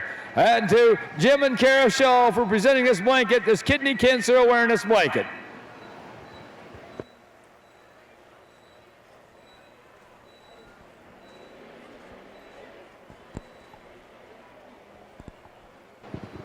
Here are the official placings for race 6 from the top. Number 1, Outspoken Izzy was 4th. Number 2, Sadie's Dream was a winner. Number 3, Little Talks was 2nd. Number 4, Good Miss Cadillac was 3rd. Time of the first quarter was 33 seconds. The half was in 104 and 2/5. The 3/4 in 135 and 3/5, with a mile in 203 and 3/5. From the top it should read 4, 1, 2, 3 on the bottom. The mile in 203 and 3/5. So with 6 down, we have 6 to go here at the Defiance County Fair in Hicksville, Ohio.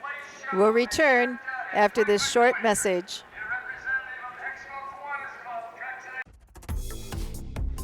The future is bright in Ohio. Ohio Sire Stakes, Buckeye Stallion Series, 66 county and independent fairs. Whether it's the Ohio Sire Stakes, the Buckeye Stallion Series, or the county fairs, Ohio has a place for your racehorse. This year, Ohio breds are racing for nearly $23 million in stakes purses. Be part of the winning. Breed, buy, race, win in Ohio. Okay, the boys are back in the 7th race. That's 2-year-old Colt Trotters in the Glenn Vance Memorial, sponsored by the Hicksville Kiwanis Club. It's the 2nd division. The 3rd race was the 1st division. Those set of trotters went in 2:04 and 4. It's cooling off here right now, although it is a beautiful evening. It is cooler, and I guess a lot of people can say that's great. Nice temperatures. A lot of people in the grandstands tonight too, and I see most of them have long sleeves or jackets on, and I just put mine on as well. I want to stay warm while I bring you this racing coverage. So we'll take a look at the field before they come out from the post parade. The 1 horse is Dr. Speed. He is trained by Tom Moore Jr., and Tom Moore Jr. is putting himself at the lines. He's also the owner, so we have a trifecta right there. 8 starts this year, of course. No wins, 1 second, 1 third, $4,443. Last raced at Napoleon, had post 3, finished 5th. Final quarter, 32 and 1. Individual time, 2:09 and 1. At Attica, made a break from the rail. Also had the rail 3 back at Bowling Green and was not disturbed by the pole position at all, finishing 4th and trotting in 2:08. Back at Tiffin, 4 back, also made a break right after the start, but still managed to finish 5th. When I looked down the lines, the best effort as far as individual time was back at Bowling Green with a 2:08 clocking. The 2 horses, Quintuplet. Trainer Rosie Weaver in action again. Drew Neal, her pilot for Quintuplet. It's a What the Hill gelding out of Vandy's Magic by DeJarmbro. 6 starts on the year, winning half of them, and 1 third-place finish. Earnings this year so far in just that half a dozen starts. Quite impressive. $39,139. A mark taken at Northfield Park in the Ohio Sires Stake back on July 15th. 1:59 and 1. And that was from post position 5. The 3 horse is Spend the Prize. Rosie Weaver has an entry here, although they are uncoupled for wagering reasons. And I have 2 Drew Neal, so obviously he will not be driving both the 2 and the 3. We'll wait and see when our announcer gives us the driver change for that one, as Drew Neal is also named for Spend the Prize. Spend the Prize has had 7 starts this year with 2 wins, 3 seconds, 1 third, $14,466 earned. Last started at Scioto Downs in a Buckeye Stallion series. Had the 4-hole, got away 3rd, was out at the 3/4, 5th at the head of the lane, and was 9th placed 8th by 24 3/4 lengths, trotting in 2:03 flat. At the fairs, however, at Croton, was a wire-to-wire winner, 7 1/4 lengths in 2:05 and 3, and that was just on August 9th. Raced just a few days before that on August 5th, and had the 7-hole, got to the top, and then sat 2nd and finished 2nd, trotting in 2:08 and 2 in that one. And as I said, so we have 2 wins on the season, 1 2 back, and 1 2 3 4 5 6 back. The 4 horse is Uncle Johnny's Secret. Pierce Henry is at the lines for trainer Mike Sweeney. It's an Uncle Peter gelding. out of Muscle Secret by Muscles Yankee. 8 starts on the year with 2 wins. A pair of victories is nice, giving it $10,105, has 1 backup second.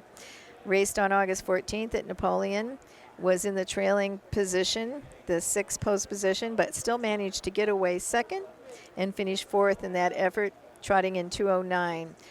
The fastest time, as I said, for this one came 3 back at Bowling Green and also was in the 2nd tier on that one, but got away 4th and then must have stayed at the rail. Ended up scooting up 3rd and then 2nd and then winning by a length in 2:06 flat. The 5, Cody Greeno, for trainer Ed Greeno Jr. Cody's going to handle Dublin's Date Night, an enterprise gelding out of My Place Anytime by Cantab Hall. 8 starts, 1 win, 3 seconds, 2/3, $9,435 earned. Last time out at Salina, had the 2-hole, went right for the top, led all the way till late in the stretch, and was a 2nd place finisher, beaten 2 lengths, trotting in 2:08 and 4. 2 back at Urbana, had its best time going in 2:04 and 4 and finishing 3rd. So here we are. We have these young 2-year-old Colt trotters, and as I said, the first division went in 2:04 and 4. We'll see whether they can do any better here. We also have added the lights. There, I see lights that are on the track now. They've had to put the lights on just a little bit as we're starting to get a little bit darker here. Nothing serious though. The horses are on the track and they look like they're almost all out for this one. We'll turn it over to Bill Peters for the post parade. Blanket courtesy of the Hicksville Kiwanis Club. One is Dr. Speed, owned, trained and driven by Tom Moore Jr. of Napoleon. Number 2 is Quentin Tuplet, owned by Mark Martin of Willard, Ohio. Patricia Jury of Bucyrus, Ohio, trained by Rosie Weaver. The driver is Drew Neal. Number 3 is Spin the Prize, owned by Heartland Acres of Walhonding, Ohio, trained by Rosie Weaver of Beach City, Ohio, trained by Rosie Weaver, and I believe Rosie Weaver will be the driver. I think Rosie Weaver will be the driver on number 3, Spin the Prize. Number 4 is Uncle Johnny's Secret, owned by Mike Sweeney of Delaware, Lemmer Racing LLC of Rockwood, Michigan, trained by Mike Sweeney, the driver Pierce Henry. At number 5 is Dublin's Date Night, owned by E.G. Trot LLC of Findlay, and Ed Greeno Jr., trained by Ed Greeno Jr., the driver Cody Greeno. Horses will take 1 long score and go to the gate. Mutual windows closing in 4 minutes. There's Win, Place, Show, Exacta, and Trifecta wagering here in race 7. Your attention to the bar. As the horses are out post parading, I always enjoy looking at the equipment that different horses wear. There's so many different pieces that can be used and used for different reasons, but with all horses, I like to see them when they have little on to disturb the beauty of the standardbred, but to get the best out of them, a lot of times you have to add pieces of equipment that, but we have a trotter in here that's pretty clean, doesn't have a lot of equipment on, and it's nice to see. You have to do what you have to do to get the best performance out of them, and then sometimes they get used to wearing certain things and you go ahead and you want to improve them and you change something purposefully and it either works or doesn't work. We have the certain things that we see a lot of trotters wear, like bell boots, adding just a tiny bit of weight in front. It used to be that people used a lot of toe weights to balance a trotter, putting some weight on their front. But I see most of the trotters, I think at least 2 of them have bell boots on in front here. So that is one of my fun things that I like to do. I like to look at the equipment the different horses wear, and I like to see those clean ones. Although more often than not, things have to be added for one reason or another, protection, or because they're bearing in or bearing out. Head poles, got to keep them straight, so on and so forth.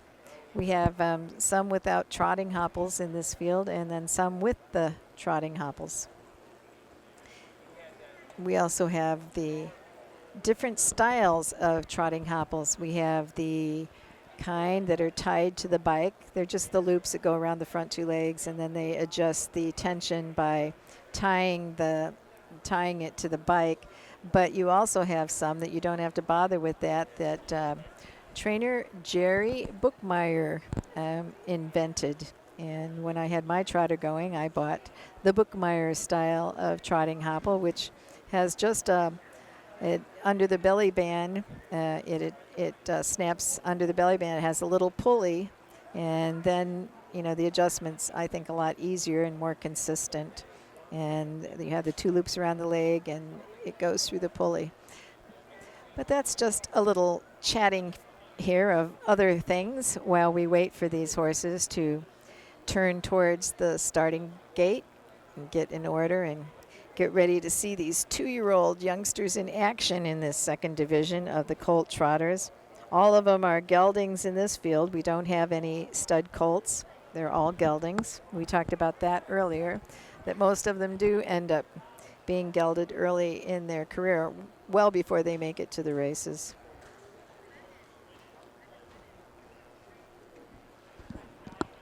I think they're moving into position now, so we'll just wait for them to get behind the starting gate and for the announcer to give us his call.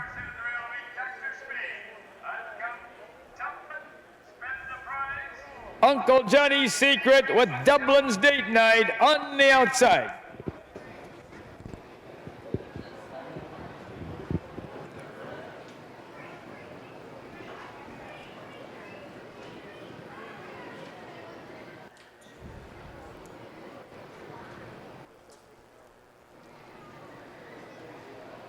They're at the post. Starting gate is rolling now.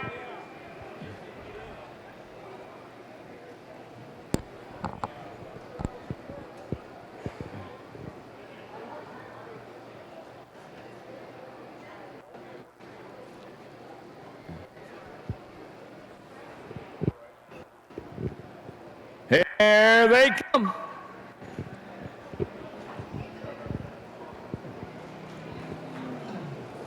They're off and trotting. The first horse away is Spin the Prize. Right there, second is Uncle Johnny's Secret. Then comes Dublin's Date Night. Dr. Speed down at the rail fourth. And the last horse after going off stride at the start was Quintuplet.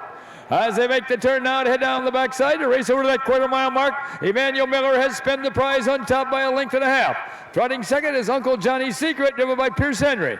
Racing third is Dublin's Date Night, driven by Cody Greeno. Fourth is Dr. Speed, driven by Tom Moore Jr. And the last horse is Quintuplet, driven by Drew Neal. As they race past that quarter-mile mark, that's still Spin the Prize with a lead, and a length and a half back second. That is Uncle Johnny's Secret. First quarter trotted in 34 seconds. As they race around that upper turn to come down past the stands for the first time, the horses are on straight alignment. That is Spin the Prize with the lead. Uncle Johnny's Secret trotting second, followed by Dublin's Date Night third. Racing fourth as they race down to the half, Dr. Speed. The last horse is no change as they pass the half-mile mark. That's still Spin the Prize with a lead, with Uncle Johnny's Secret second and Dublin's Date Night right there third. First half trotted in 105 and 3/5. As they round the turn now to head down the backside to race over that 3/4 mile mark. One to catch is Spin the Prize. The closest horse second is Uncle Johnny's Secret. Dublin's Date Night continues to trot third. Fourth is Dr. Speed, and trailing is Quintuplet. Going to that 3/4 mile mark. Now Pierce Henry is out and on the road with Uncle Johnny's Secret. Along the rail with a lead is Spin the Prize with Uncle Johnny's Secret on the outside second, and Dr. Speed is third. 3/4 in 135 and 4/5 as they race around that upper turn to head for pay dirt. That's Spin the Prize at the rail with Uncle Johnny's Secret on the outside. Spin the Prize and Uncle Johnny's Secret as they race through the lane. Spin the Prize at the rail. Uncle Johnny's Secret on the outside. Uncle Johnny's Secret. Uncle Johnny's Secret and Spin the Prize. It's going to be Uncle Johnny's Secret. And here's the outcome. Spin the Prize up for place. Up for show is Quintuplet. A mile in 2:06 and 2/5. So we had Spend the Prize trainer Rosie Weaver sent out the 3 that cut the mile, but did not win the race. It was Uncle Johnny's Secret and Pierce Henry getting the victory for trainer Mike Sweeney here. And Spend the Prize in that duel down the lane just got caught and finished second. There was no movement the first half of the mile. When they got away, they were lined up Spend the Prize, Uncle Johnny's Secret, Dublin's Date Night, Dr. Speed, and Quintuplet made a break and was trailing. As they finished here, the duel was down the stretch, of course, with the 3 and the 4, and Uncle Johnny's Secret prevailing in 2:06 and 2, which is not the fastest division tonight. The fastest division, indeed, of these 2 divisions was the 3rd race, which went in 2:04 and 4, and that one was won. That was Silverton.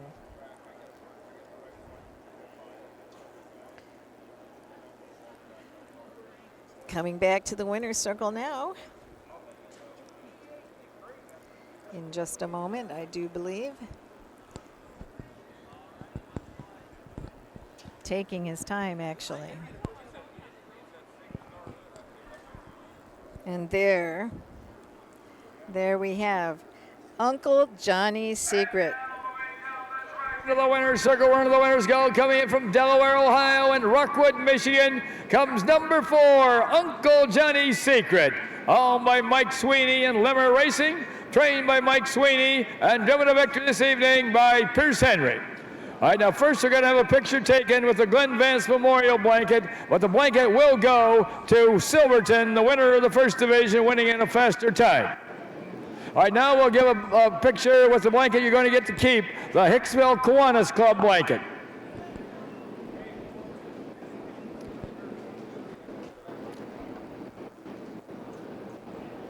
Now, the Hicksville Kiwanis Club are the ones that sell the programs here at the fair, and they have been doing that for many, many years. And this blanket is presented here by the Hicksville Kiwanis Club and will go to Uncle Johnny's Secret, the winner of the 2nd division of the Glenn Vance Memorial 2-year-old Colt Trot. I wonder what Uncle Johnny's Secret is when they named this one. There's probably a little bit of a story behind this one. Picked up 3rd win of the season, so has won a 3rd of the starts, 3 out of 9 now. Nice that everybody gets Let's have a big hand here for Pierce Henry and Uncle Johnny's Secret and the Hicksville Kiwanis Club, the donors of the blanket.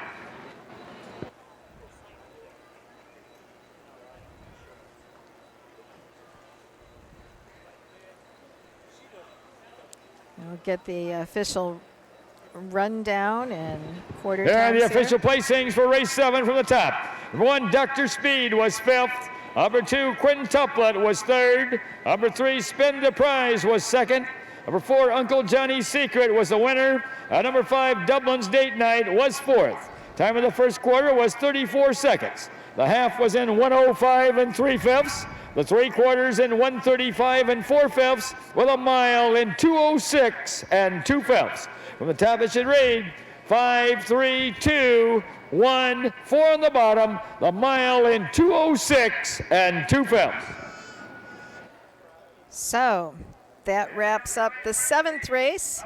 We're going to be looking at 2-year-olds again, but this time the filly trotters in the 8th race, and it'll be the 3rd division of filly trotters on tonight's card. But hang in there. We'll return shortly. Volstead, Coach K. Hanover, Slay, Ohio's top trotters stand at Dublin Valley Farms. Volstead's offspring include Sugar Instead, the 2023 Ohio 2-year-old Trotting Filly of the Year, and 2024 Ohio Sire Stakes winner Jurassic Hattie. Coach K. Hanover, the son of world record holder Walner, and Slay, the son of Chapter 7, standing his first season at Dublin Valley Farms. When you need supplies for your horse, one name stands out: Big D's. Since 1976, Big D's Tack and Vet Supply has been the equine experts you can trust. Whatever your horse needs is available at Big D's Tack and Vet Supply. Visit the retail outlet in Streetsboro, Ohio, or order online at bigdweb.com for fast shipping. Most orders ship that day. Or call 1-800-321-2142. Big D's Tack and Vet Supply. We're back to look at the third division of the 2-year-old filly trot. This is a field of 6, so once again, everybody will be on the gate as they score 6 across here. The one horse is Tom Cincy Queen, and the trainer, Chad Williamson, will be in the bike behind this long Tom out of Queen City Star by DeJarmbro. Has had 6 appearances this year and has a penchant for making breaks. I don't see that this one's wearing trotting hopples, though, which is sometimes when they seem to be prone to breaking. They do elect to put them on to try to steady them a bit.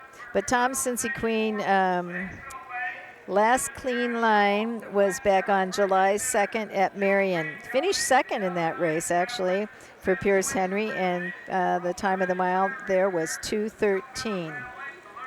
But 6 starts thus far this year, no wins, 1 second, and no thirds. The 2, Strike a Pose. Again, we have the trainer in the bike. That's Rory Moore. Rory Moore also owns this one. Partial owner, I should say, with Susan K. Stanstrom, both from Ohio. Strike a Pose is a muscles up the goal filly out of Perfect Picture by Perfectly. 8 starts on the year, no wins yet. The single second and $2,653 earned. Did pick up a 5th place check at Napoleon last time out and trotted in 2:12 and 2. That is also the fastest line we have for Strike a Pose in the 8 appearances she has made this year. Sweet Misery is the 3 horse trained by Jason Hanna. It's a triumphant caviar filly out of Eleonora by Broadway Hall. Only 3 starts this year, but has been on the board in all the appearances. 1 second and 2 thirds. Sweet Misery is owned by Kim Harver of Bellevue, Michigan. So we do have quite a few Michigan owners owning Ohio-bred horses. This one raced at Attica last time out and had the trailing position, the 6 hole. Got away 4th and finished 3rd, trotted in 2:07. Fastest time, though, was at Hoosier Park on July 3rd in a qualifying race. It was a distance 6, but trotted in 2:02 and 4 on the big track over there in Indiana. The 4 horse is Dietz Lighting. Dan Veneer trains and drives this one, and this one has had more experience and is definitely a winner, winning 6 of 9 starts, no seconds, no thirds, $18,335 earned this year, which also makes it the leading money maker in this field. The best mark taken at Northfield, 2:02 flat, and that was they had a stakes day over there, a fair racing over there.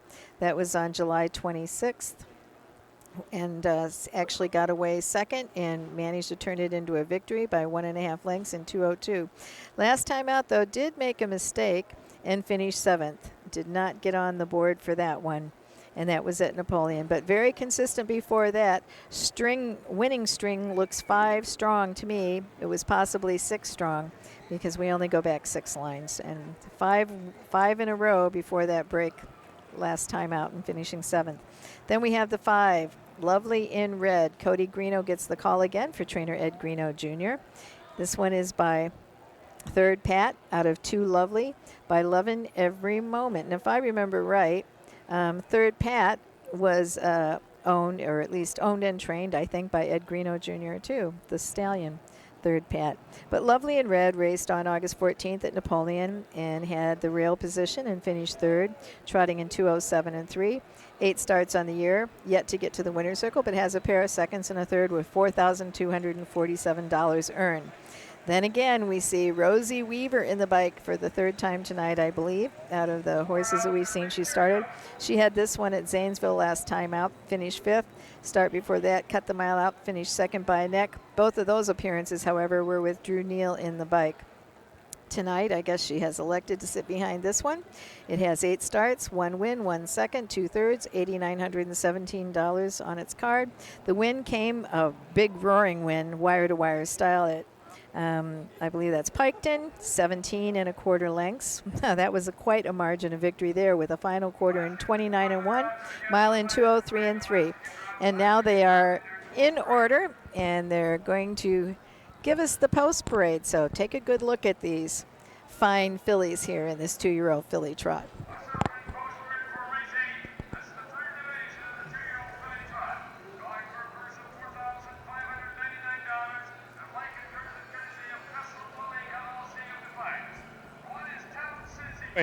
All by Rick Estel of Oakwood, trained by Chad Williamson, the driver Chad Williamson. Number 2 is Strike a Pose. All by Rory Moore and Susan Sandstrom of Grafton, Ohio, trained and driven by Rory Moore. Number 3 is Sweet Misery. All by Kim Haver of Bellevue, Michigan, trained by Jason Hanna, the driver Pierce Henry. Number 4 is Dietz Lighting. All by Venia Racing of Pemberville, Ohio, John and Leanne Saunders of Castle Rock, Colorado, and Schuberg Racing of Marathon, Florida, trained and driven by Dan Venier. Number 5 is Lovely in Red. All by E.G. Trot LLC of Findlay, trained by Ed Greeno Jr., the driver Cody Greeno. Number 6 is Eckerd Hill Eddy. All by Heartland Acres of Walhonding, Ohio, Rosie Weaver of Beach City, Ohio, and Cabby D LLC of Hudson, Ohio, trained and driven by Rosie Weaver. So there you had a look at the 6 trotters that are set to go forward here, the 2-year-old fillies, 3rd division.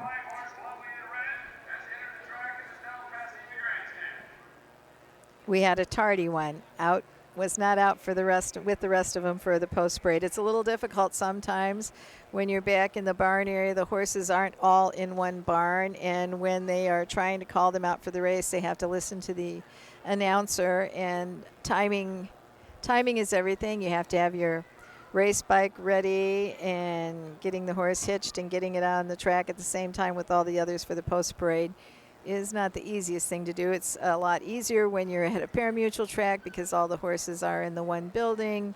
The paddock, they announce them to get them ready. They tell them how many minutes they have, and then they call them out for the race, and they all come out in order. So they all come out in the order. So they're all assembled for the post parade. Oh yes, and we had another straggler. Here is the 6. So I imagine he will give them time to make one score here.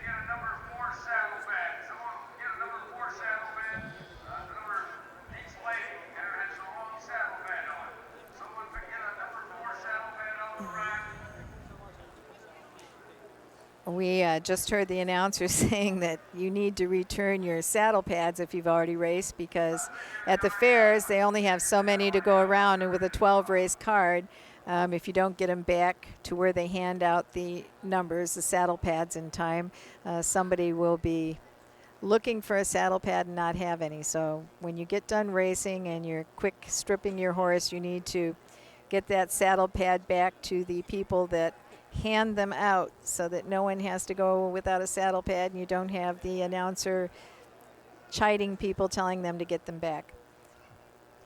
But the horses are all out now for this race, and it is getting much darker, and especially up where I'm sitting in the grandstand, there aren't any bright lights, so I'm going to have to use my cell phone and use the flashlight so that I can read the program in these last races.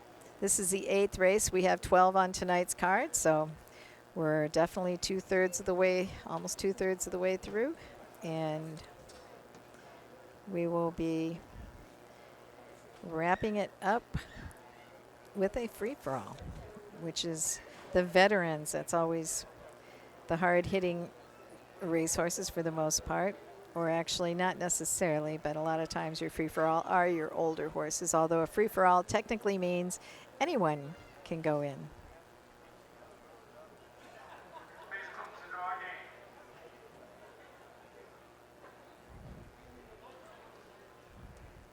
They're getting ready, so I guess you'd say, here they come.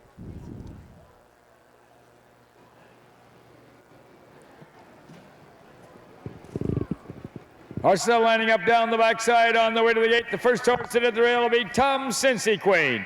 Then comes Strike a Pose, Sweet Misery, Dietz Lighting, Lovely in Red, with Eckerd Hill Eddy on the outside.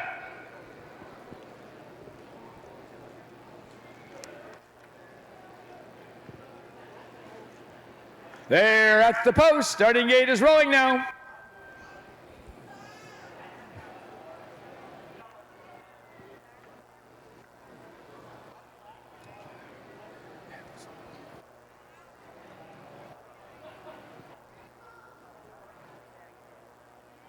Here they come.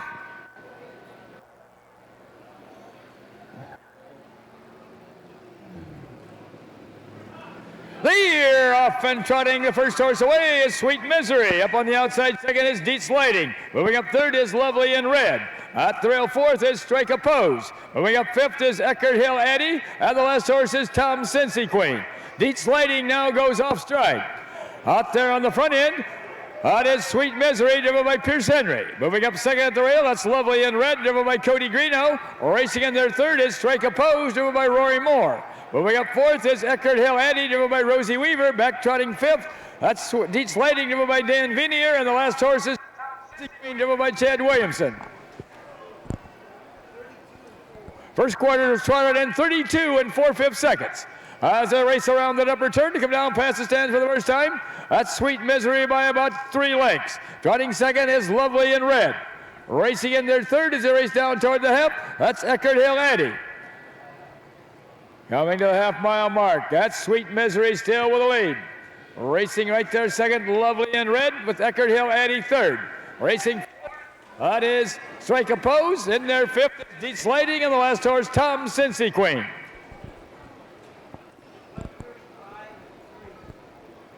First half trotted in 105 and 3/5.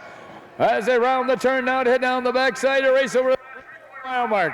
The one to catch is Sweet Misery. The closest horse second is Lovely in Red. And now Rosie Weaver goes uppercut Eckerd Hill Eddie. She's trotting up on the outside.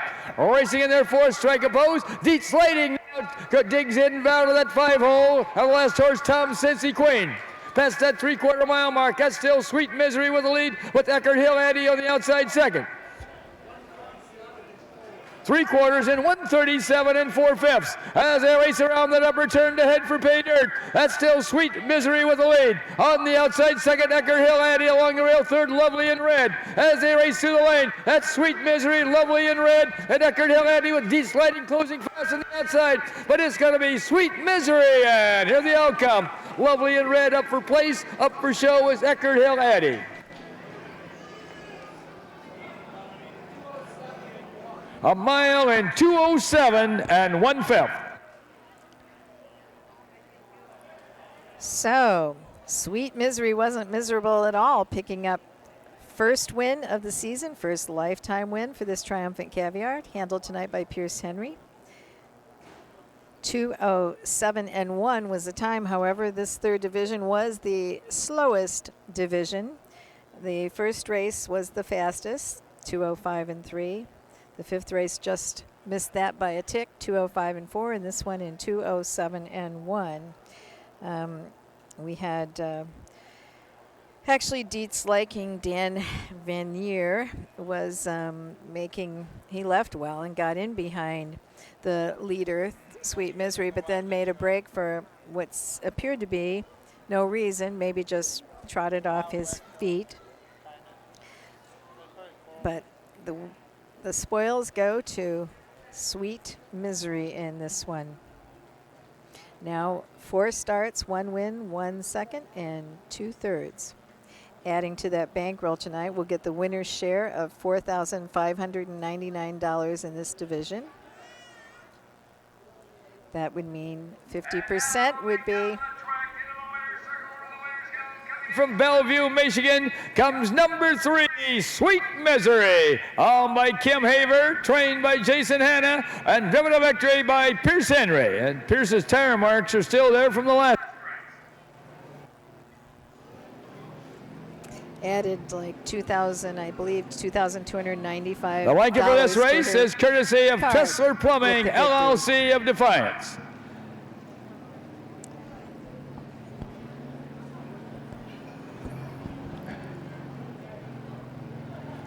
And Mike Retcher and Doug Tressler and the others are in the winner's circle for the trophy presentation.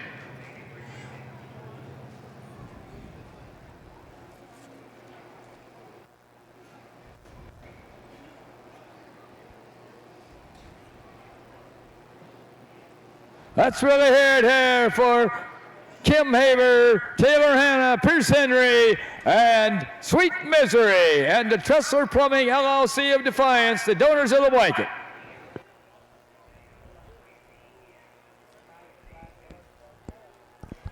Okay. 8 down and 4 to go.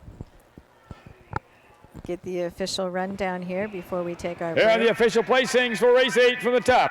Number 1, Tom Cincy was 6th. Number 2, Strike a Pose was 5th.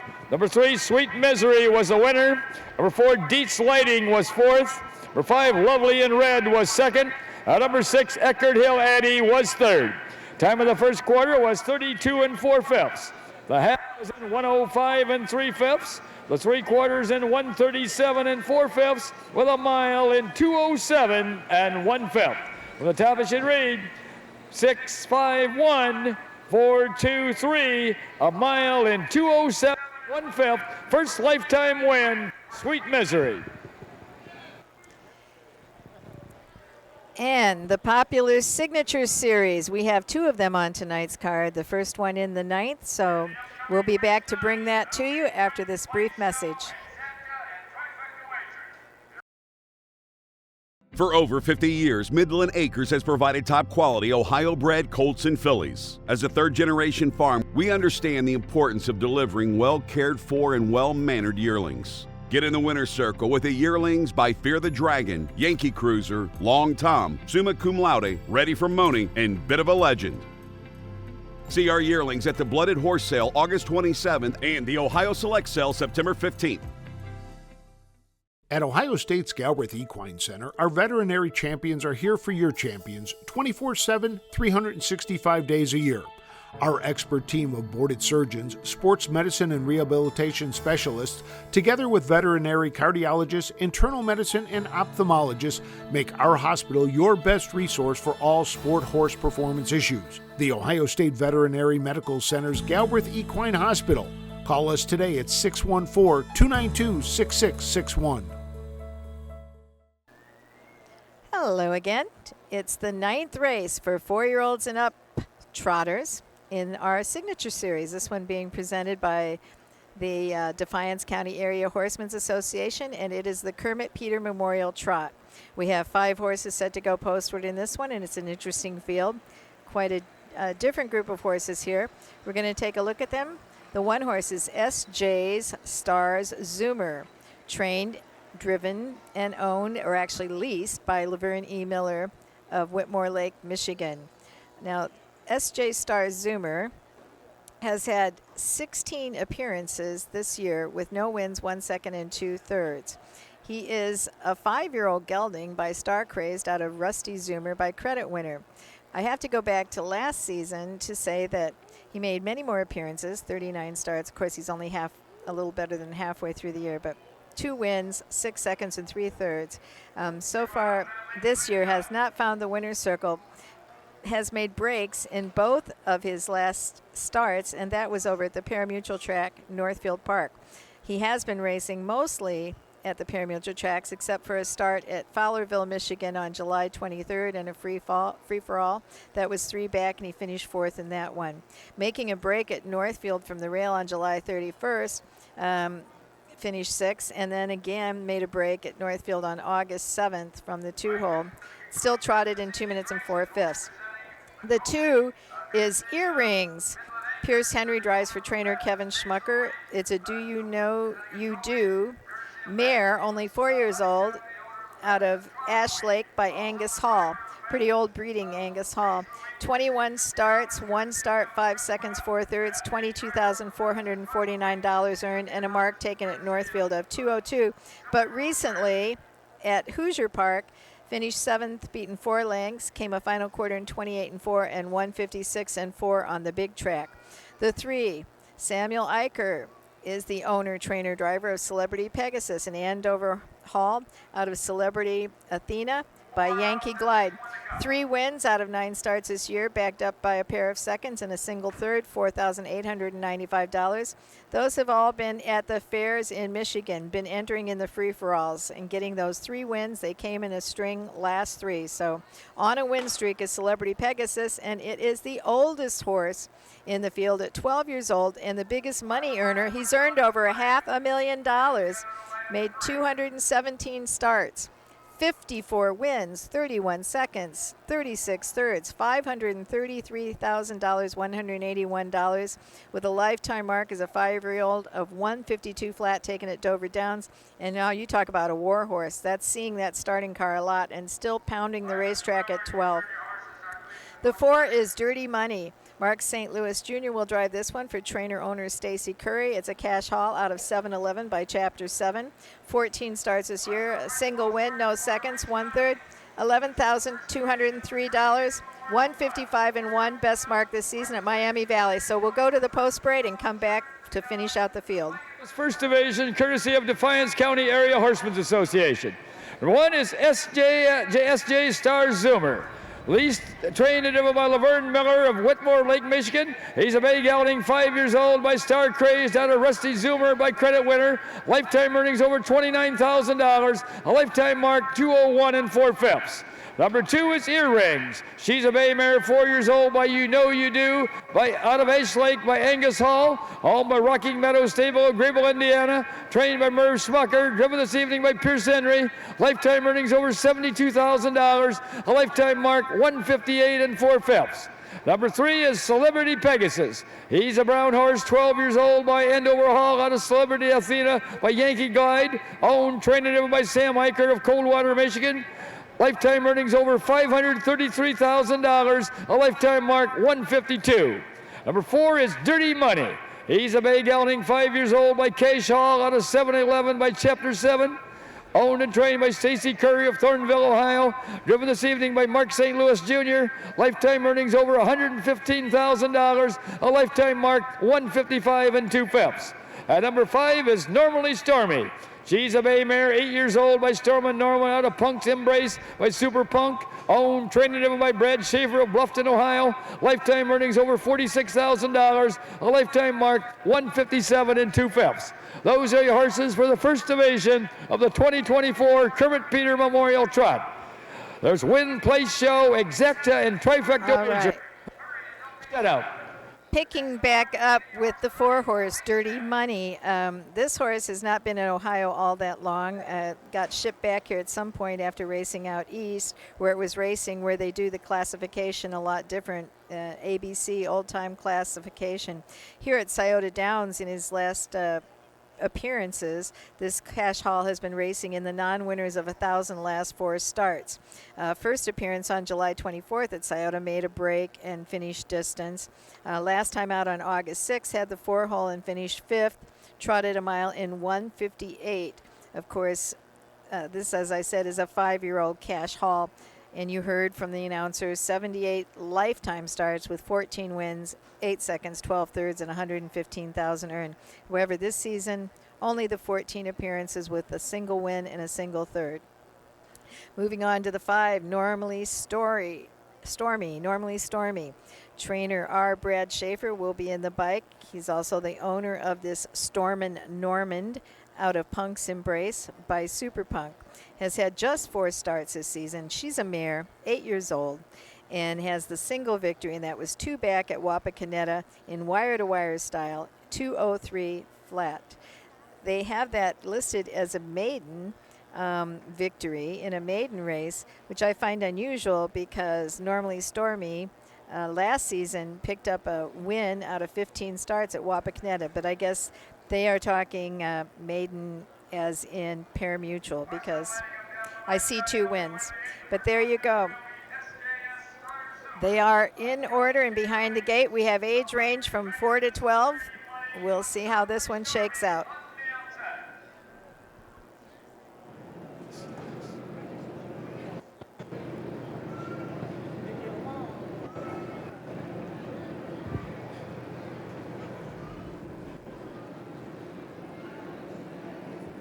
There at the post. Starting gate is rolling now.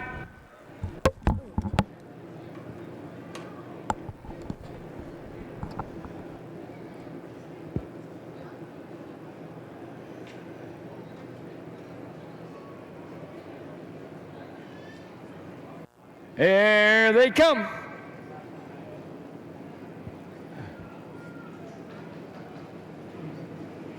The year off in the first division of the Kermit Peter Memorial Trot. The first horse away in the middle of the track is Celebrity Pegasus. Down at the rail second, that's Earrings. Moving up third along the rail is SJS Star Zoomer. Off stride now goes Celebrity Pegasus.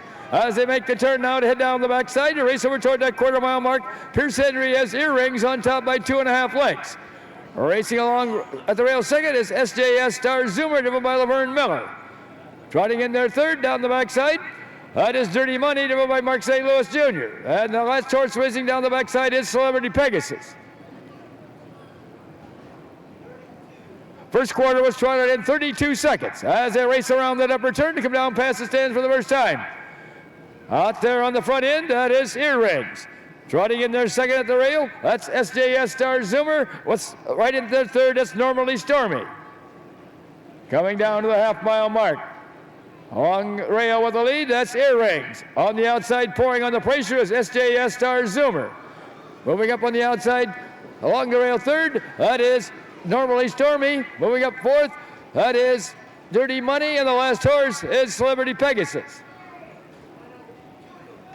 First half trotted in 102 and 4/5 as they round the turn now to head down the backside to race over that 3/4 mile mark. Along the rail with the lead, that's Earrings. On the outside second is SJS Star Zoomer. Racing in there third along the rail, that is Normally Stormy, and on the outside fourth is Celebrity Pegasus. 3/4 in 133, that's SJS Star Zoomer with the lead with Earrings trotting second.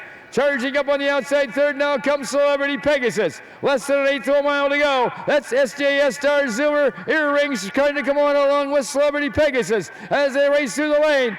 That's still SJS Star Zoomer. Earrings and Celebrity Pegasus closing fast on the outside. It's SJS Star Zoomer, and here's the outcome. Celebrity Pegasus up for place, up for show. That was Earrings.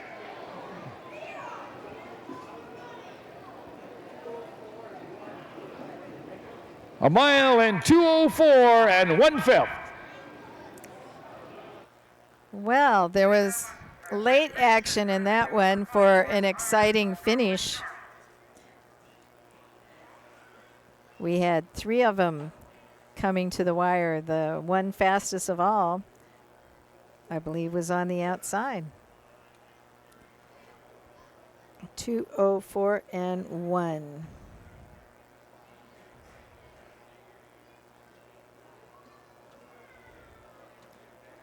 Early in the mile, when they were coming to the half, they were almost racing like 2 by 2.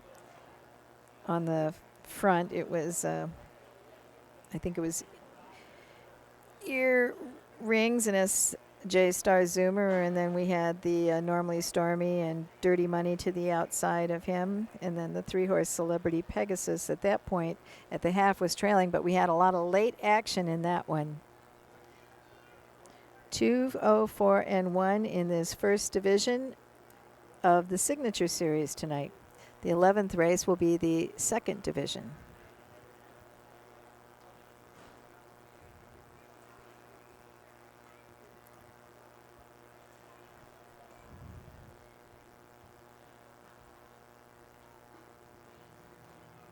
The crowd, I think, is just a few people are getting up. And circle around to the winners go. Coming in from Whitmore Lake, Michigan, comes number 1, SJS Star Zoomer. Owned, or at least trained and driven to victory by Laverne Miller. First we'll have a picture taken with the Kermit Peter Memorial Trot blanket. And the Peter family are in the winner's circle for this trophy presentation.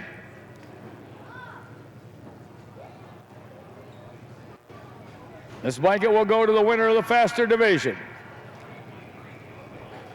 All right, now we'll take a picture with the Defiance County Area Horsemen's Association blanket, which Mr. Miller will get to keep here for winning this first division.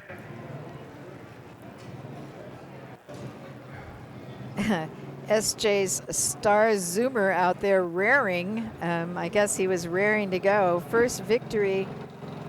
Is that the first victory of the season for this one? Yes. No longer 0 for 16, but 1 of 17 for SJ Star Zoomer. Feeling pretty good out there.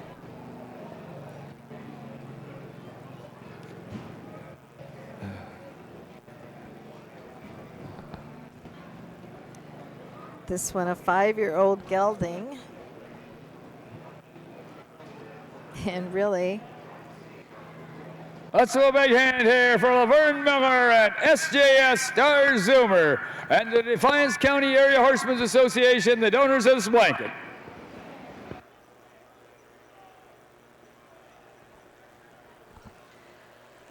and really a nice win for SJ Star Zoomer, because this one had not been Here on are the the official board placings for race for quite 9 from the some time. top. Number 1, SJS Star Zoomer was a winner. Number 2, Earrings was 3rd. Number 3, Celebrity Pegasus was 2nd. Number 4, Dirty Money was 5th. And number 5, Normally Stormy was 4th. Time of the first quarter was 32 seconds. The half was in 1:02 and 4/5. The 3/4 in 1:33, with a mile in 2:04 and 1/5. The top it should read 1:32.54 on the bottom. The mile in 2:04 and 1/5. So that was the finish for the 9th race. In the upcoming in our race signature 10, series. number 3.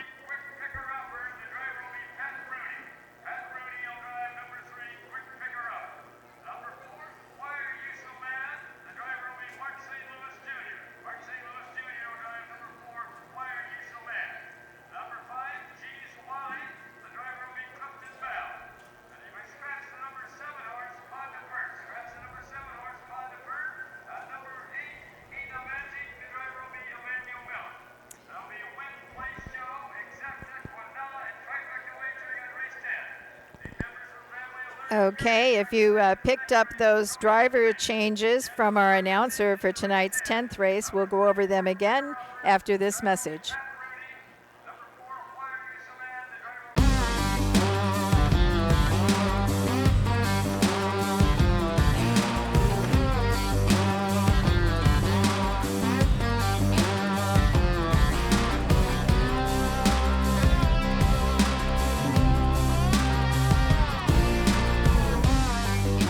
Do you want your horse to shine in the winner's circle? Feed DAC Oil. It makes a world of difference.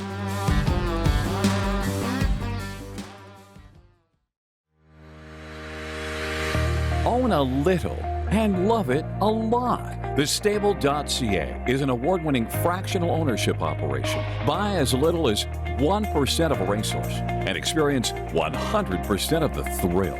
TheStable.ca makes ownership easy, accessible, and affordable. Communication and customer service are at the heart of everything we do. Get started at TheStable.ca.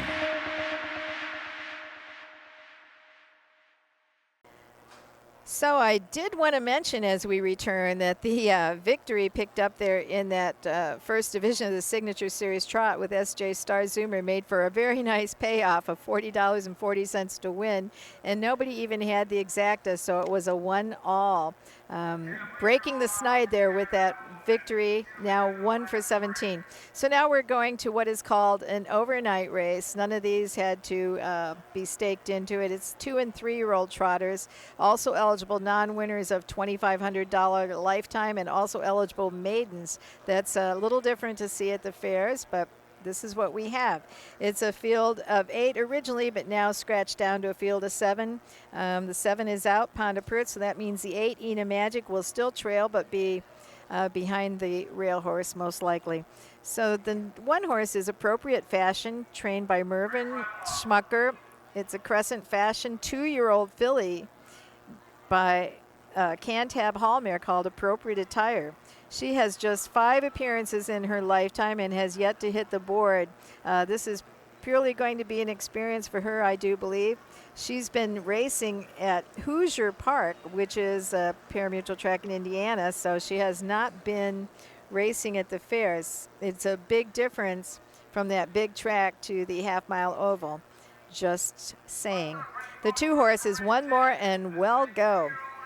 Daniel Hale trains this. He also owns this Trixton out of Credit Report by Credit Winner. Drew Neal gets the call. 3 starts on the year with no wins yet, but a pair of seconds and a third. Back-to-back seconds, in fact, at Wapakoneta in a maiden and at Croton in a free-for-all trot. Here's the post. driver Drew Neal. Number 3 is Quick Picker Upper. Owned by Redemption Racing of Michigan Center, Michigan. Owned by Don, the driver, Pat Rooney. Number 4 is Why Are You So Mad? Owned by John Schmucker, running Wild Stables in Mental-Loniker of Grayville, Indiana. Trained by Merv Schmucker, the driver, Mark St. Louis Jr. Number 5 is G's Wally. Owned and trained by Jeff Dunn of Jackson, Michigan, the driver, Clifton Bell. Number 6 is RC Candy. Owned, trained and driven by Sam Eicher of Coldwater, Michigan. Number 7, Pond de Pert has been drawn. And number 8 is Ena Magic. Owned by Brett Boyd Racing Incorporated of Jonesville, Michigan. Trained by Brett Boyd, the driver, Emmanuel Miller. Horses will take 1 score and go to the gate. Mutual windows closing in 4 minutes. There's Win, Place, Show, Exacta, Quinella, and Trifecta Wagering here in race 10. Against the bars, we're getting your horses ready for So we race had just looked at the 3-year-old gelding by Trixton, nicely bred horse that did not race as a 2-year-old in this field and is doing pretty good this season. Now we're moving on to the 3-horse Quick Picker Upper. Trainer Jeff Dunn, owned by Redemption Racing of Michigan Center, Michigan. Had 4 starts last year as a 2-year-old and 4 starts this year. Has 1 single third this season, and that is not on the lines. Also has been racing at the fairs up in Michigan in maiden races. So Quick Picker Upper, and I believe they said the driver, I did not hear exactly. It was, I want to say Pat Rooney, but I might be wrong. This is Norman Normand gelding. So another young horse is the 4-horse. That's Why Are You So Mad? This one a filly by Help Is On the Way out of Cuddle Punk by Super Punk. Mervyn Schmucker trains this one. In the bike is Mark St. Louis Jr. 2 starts this year. No wins, no seconds, no thirds. 5 starts last season as a 2-year-old, picking up 1 second and 1 third. Does have a qualifying time as a 2-year-old, which was taken at Hoosier Park of 1:59 and 4. And that is where the horse made its last appearance, too, in a qualifier on July 3rd, this time at Hoosier Park in the qualifier, finishing 5th and trotting in 2 minutes. The 5-horse, Clifton Bell, will drive for trainer-owner Jeff Dunn. 6 starts on the year with a single victory. This one also has been racing at the Michigan Fairs. G's Wall is the name, and has 12 lifetime starts over the 2 seasons of racing and just that 1 single victory.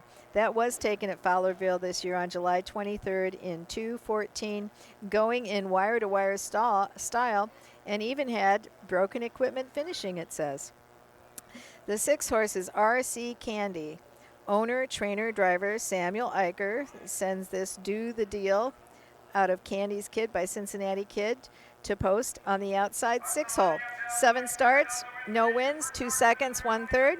And then we have Ena Magic with just 1 single start, but a line to be announced that I did not get. This is a Fitzmagic out of Keep It Sally by Dominant Goal. It's a 2-year-old gelding rounding out the field from the trailing position, Ena Magic.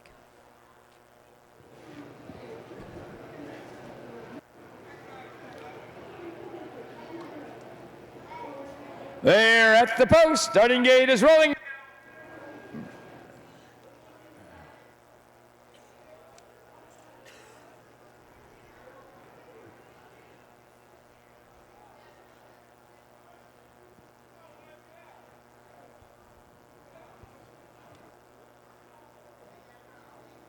There they come.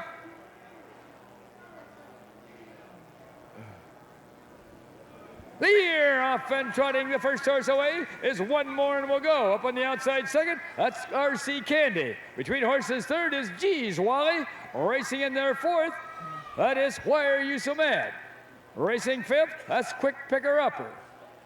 In their 6th is Ena Magic. And the last horse after going off stride is Appropriate Fashion.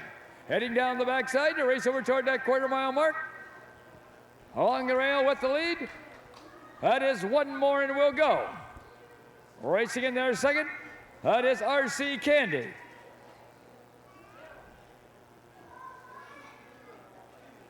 First quarter trotted in 32 and 2/5 seconds.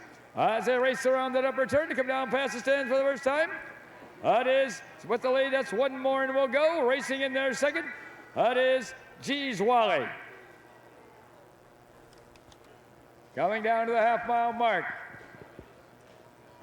Out there on the front end, that is one more and will go. Up on the outside second, that is G's Wally. At the rail third, that is RC Candy. Racing in there fourth, that's Why Are You So Mad? Oh, no. We got a horse in the infield. No.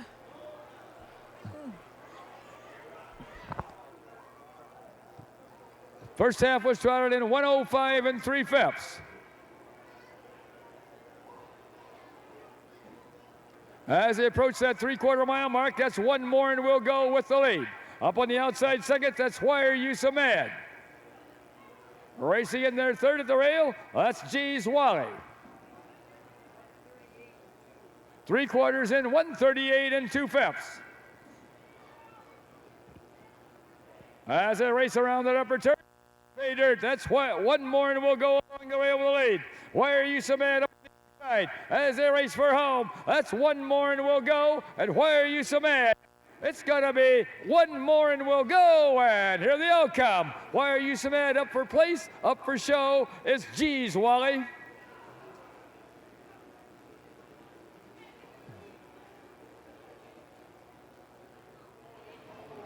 A mile in 2:08 4/5.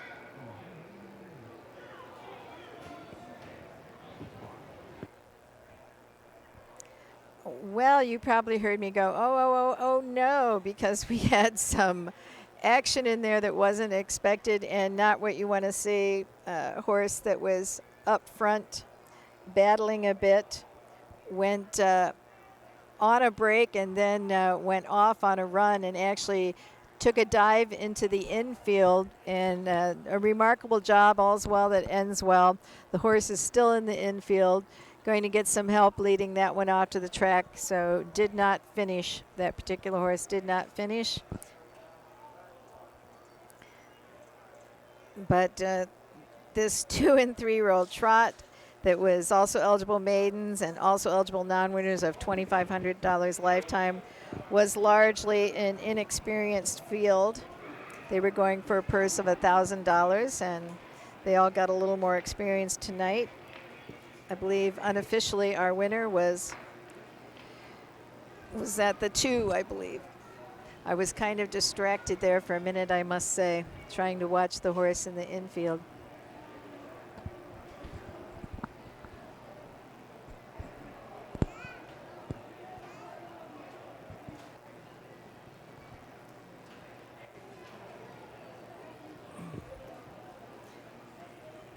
I'm waiting for the announcer. And now moving down the track into the winner's circle, where only the winners go. Coming in from Utica, Ohio, comes number 2, One More and Will Go. Owned and trained by Daniel Hale and driven to victory this evening by Drew Neal. A blanket for this race is given in memory of Larry McCurdy. Larry was a longtime deputy sheriff here in Defiance County. This blanket is given in his memory.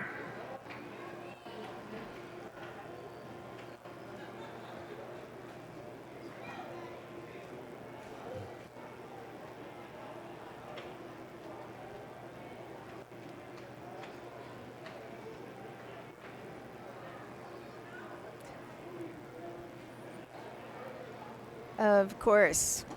It is getting. Let's do a big hand here for Daniel Hale, Drew Neal, and One More and Will Go. And to the family of Larry McCurdy for giving this blanket in memory of Larry. A little bit of a challenge for the photographer, and probably a bit for our cameraman as well, as darkness is descending upon us. That race went in 2:08 4, and as I said, it was a mixed group. The horse that I mentioned was very well bred, is the one that did emerge victorious. In an overnight like this, of course, it's not like seeing our little fair stakes where they are Ohio breds. We have horses that are bred out of state, and Trixton is a nice stallion. Here are the official placings for race 10 from the top. Number 1, Appropriate Fashion, was 5th. Number 2, One More and Will Go, was a winner. Number 3, Quick Picker Upper, was 6th. Number 4, Why Are You So Mad, was 2nd. Number 5, G's Wally was third. Number 6, RC Candy did not finish. Number 7, Ponda Pert had been drawn. Number 8, Ena Magic was fourth. Time of the first quarter was 32 2/5. The half was in 105 3/5. The 3 quarters in 138 2/5, with a mile in 208 4/5. From the top of charade, 5-1-6. 2-3, DNF, scratch, 4 on the bottom, the mile in 208 4/5. First lifetime win for one more and we'll go. Right now, at this late stage of the evening, we have a couple of fine young ladies coming up for stickers for their passports.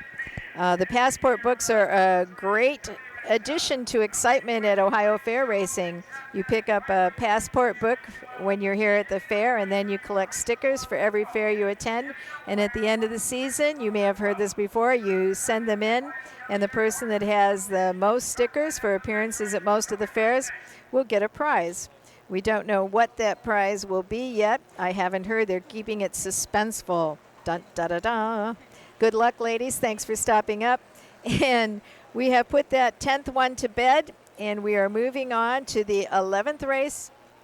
We'll be right back for the 11th. The roots of harness racing are born at the county fairs. For over 150 years, people have gathered to watch horses battle it out for fame and glory. Catch the thrills this summer at an Ohio Fair Racing Conference County Fair. The OFRC races at 21 fairs in 19 Ohio counties. Trotters and pacers put it all on the line to be called the best in the Buckeye State. The Ohio Racing Conference, where the path to greatness begins.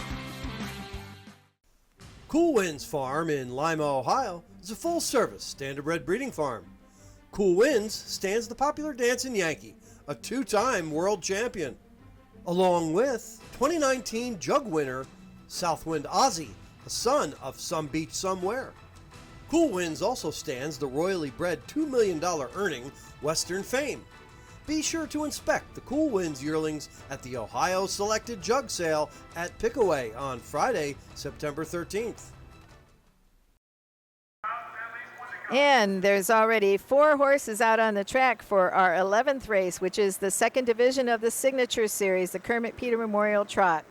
The one is Timon As, or I think that's how I pronounce it. It would be Simon or Timon As, maybe, or A.S. Pierce Henry drives this one for trainer Mervyn Schmucker. It's a Lion Hunter out of Pandora A.S. of Prego, Nalema, and it is a bay gelding 8-year-old with 1 win this season out of 16 starts, 4 seconds, 1/3, $25,755 on his card with 154 2 at Miami Valley this year. Had a much better season last year, winning at Hoosier Park in 153 4 and racking up 7 wins out of 30 starts. The 2, Bart Steimer is the trainer, owner, driver of Stoneborough. And Stoneborough is an 11-year-old. This one out of, I'm having trouble with no lighting here, Airzoom Lindy out of Siena by Andover Hall. A winner of 5 starts and 20 appearances this season with 2 wins and 2 seconds, $10,670 earned, and also has been racing at the fairs up in Michigan. The 3, this is the stand-up. Oh, here they are for the post parade. Owned by Rocking Meadows Stable of Greenville, Indiana. Trained by Merv Schmucker. Driven this evening by Pierce Henry. Lifetime earnings over $393,000. A lifetime mark 152 2/5. Number 2 is Stoneborough. He's a bay gelding, 11 years old, by Airzoom Lindy out of Siena by Andover Hall. Owned, trained and driven by Bart Steimer of Concord, Michigan. Lifetime earnings over $153,000. A lifetime mark 157 2/5. Number 3 is Stony Ridgetop. He's a bay gelding, 5 years old, by Wishing Stone out of Ruffleshaver Ridges by Tom Ridge. Owned by John Koneski III of Pemberville, Patrick Koneski of Bowling Green. Trained by John Koneski III. Driven this evening by Dan Venier. Lifetime earnings over $119,000. A lifetime mark 155 4/5. Number 4 is Oh My Heart. He's a bay gelding, 6 years old by Don't You Forget It, out of Peg of My Heart by Muscle Hill, owned by Jason Hanna and Kim Haver of Marshall and Bellevue, Michigan, trained by Jason Hanna, driven this evening by Taylor Hanna, lifetime earnings over $171,000, a lifetime mark 153 2/5. Number 5 is Stormy Wings. He's a bay gelding, 6 years old by Coraggioso out of Rose Run Joni by Corleone, owned by Brett Boyd Racing Incorporated of Jonesville, Michigan, trained by Brett Boyd, driven this evening by Greg Bateson, lifetime earnings over $25,000, a lifetime mark 158 3/5. Those are your horses for of the 2024 Kermit Peter Memorial Trot. There's Win. Picking up with the 3-horse, Stony Ridgetop. This one is usually handled by trainer John Kineski, who co-owns with Patrick Kineski. Stony Ridgetop is a 5-year-old gelding by Wishing Stone. Ruffles Have Ridges is the mare by Tom Ridge. This particular gelding is going to be driven tonight by Dan Venier. Has 6 wins out of 9 starts this season, and the 6 all came in a row. So Stony Ridgetop is vying to make it 7 straight tonight.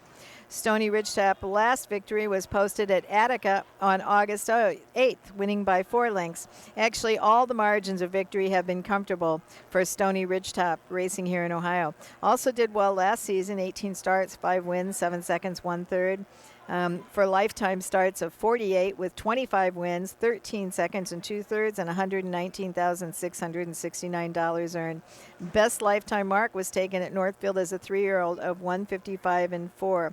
I know that a lot of people have pointed out what a nice horse this is, and I think John Kineski III has probably had offers, but says no, I'm having too much fun with this one. The 4 is Oh My Heart. Jason Hanna trains. Taylor Hanna's in the bike. Jason Hanna also owns this one along with Mr. Kim Haver of Bellevue, Michigan. Oh My Heart was scratched by the judges last time out at Charlatan, has been racing in condition races at Hoosier Park. Not doing too bad. 3 back sat in the pocket and won by 3/4 of a length last quarter in 28 seconds. Mile in 1:54 1. Only has 5 starts on the season, but 2 wins and 1/3. Stormy Wings is the 5-horse. Trainer Brett Boyd, driven by Greg Bateson tonight, was 3rd last time out at Napoleon, trotting in 2:02 4.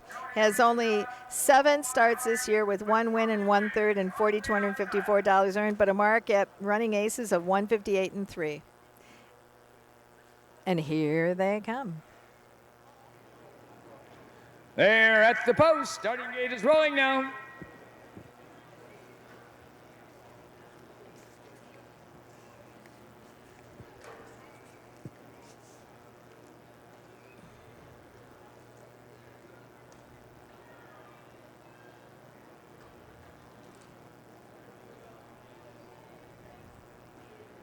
Here they come.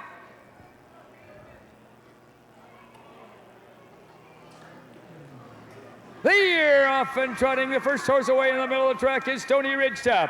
Dropping in their 2nd is Stonebarrel. Up on the outside 3rd is Stormy Wings. Racing in their 4th is Oh My Heart. And the last horse is Tim and Oz. As they make the turn now to head down the backside to race over toward that 1/4 mile mark, that's Stony Ridgetop on top. Racing up 2nd along the rail is Oh My Heart. Off stride 3rd is Stonebarrel. Off stride 4th is Tim and Oz. And the last horse is Stormy Wings. Going past that 1/4 mile mark, the horses are strung out. That's Dan Venier with Stony Ridgetop on top by 5 lengths. Closing in 2nd is Oh My Heart, driven by Taylor Hanna. First quarter trotted in 32 1/5 seconds. As they race around that upper turn to come down past the stands for the first time. That's Stony Ridgetop with the lead. Oh My Heart trots in their 2nd. Stormy Wings trots in their 3rd as they race down toward the half. Approaching the half-mile mark, that's Dan Venier and Stony Ridgetop bringing the horses down to the half. Racing in their 2nd is Oh My Heart. Stonebarrel is up on the outside 3rd. Racing in their 4th, that's Tim and Oz, and the last horse is Stormy Wings.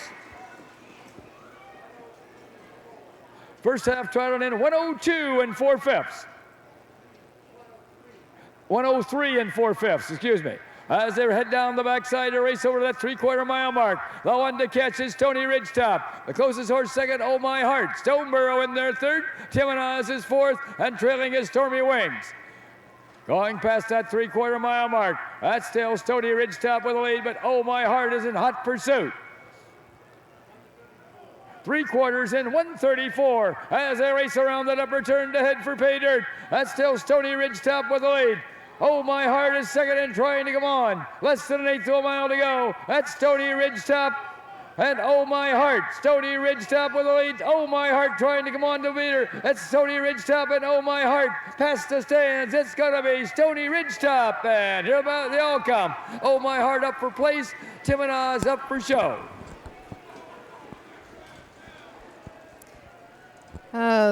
There was a mile in 2:02 and 4/5. an easy win there for Stony Ridgetop. The horses in this field were no match for him. Dan Veneer gets this one right to the top and never looks back. Oh My Heart, I believe, the one I mentioned that had been in from racing at Hoosier Park, was sitting much closer early, but definitely could not catch Stony Ridgetop. So that's 7 straight in this great state of Ohio. In our 11th race, Stony Ridgetop. Nice smile. Did just as he pleased with the fractions. Got the fractions he wanted, I'm sure. Pretty modest.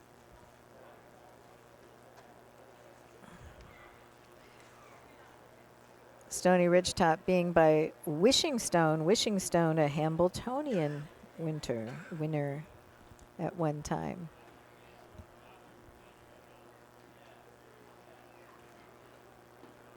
Coming back to the winner's circle now.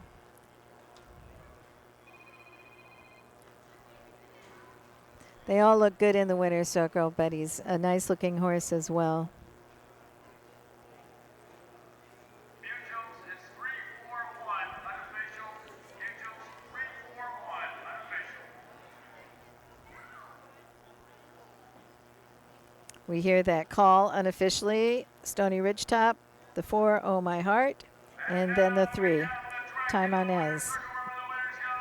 And from Pemberville and Bowling Green comes number 3, Stony Ridgetop. Owned by John Kineski III and Patrick Kineski, trained by John Kineski III, and driven to victory this evening by Dan Venier. Now, Stony Ridgetop is one in a faster time here in the second division, so will be the recipient of the Kermit Peter Memorial Trot Blanket here for 2024.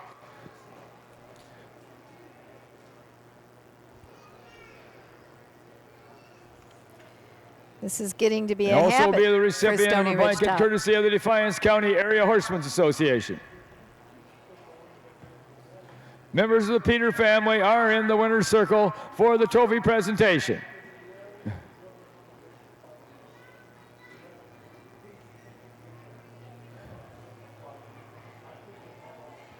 All right, now I have a picture taken with the Defiance County Area Horsemen's Association blanket.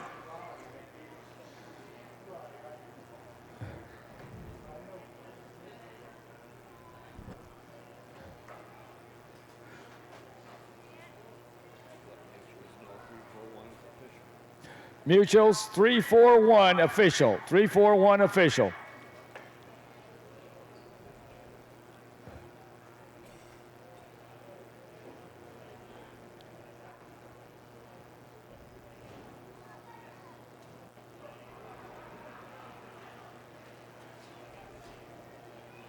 Let's have a big hand here for Dan Venier, Don Hammond, and Stony Ridgetop, the winner of the second division of the Kermit Peter Memorial Trot.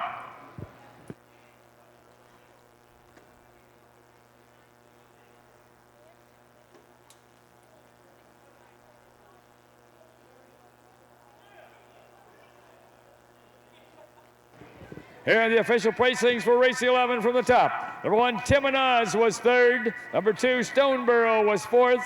Number 3, Stony Ridgetop was the winner. Number 4, Oh My Heart was 2nd. Number 5, Stormy Wings was 5th. Time of the first quarter was 32 1/5.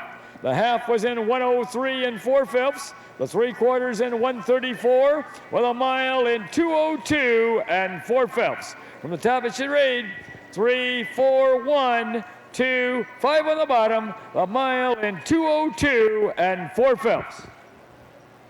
So 202 was the fastest division of in our the pair of upcoming race signature 12, series. there'll be win, It's our place, show, getaway exacta, feature and in trifecta the wager. 12th. It's a free-for-all pace. We'll be back to bring it to you after a word. With more than 300,000 horses in Ohio, the economic impact of the equine industry in the state is over $2.8 billion. Much of that value comes from standardbred horse owners, breeders, trainers, and drivers who participate in the sport of harness racing. The mission of the Ohio Harness Horsemen's Association is to preserve, protect, promote, and serve the entire standardbred industry in Ohio and beyond. To learn more about the Ohio Harness Horsemen's Association, go to ohha.com. That's ohha.com.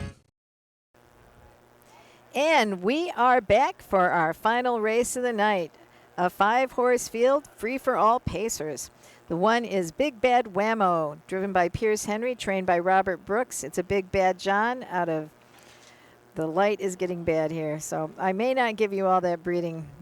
I will tell you that the horse has made 19 starts this year with 3 wins and a pair of thirds, $12,325 earned, and a mark taken at Miami Valley Racecourse of 152 and change. Big Bad Whammo was at Lima in the Holton, and the line is to be announced. I don't have it, so we'll just skip back to the start before that, where it was in the second tier from the 10 hole at Scioto Downs and finished 8th, pacing in 155. We do have a driver's change, they're saying. We'll take this right now. Emmanuel Miller is the driver's change on the 4. I wish I had a Harley. Emmanuel Miller will drive.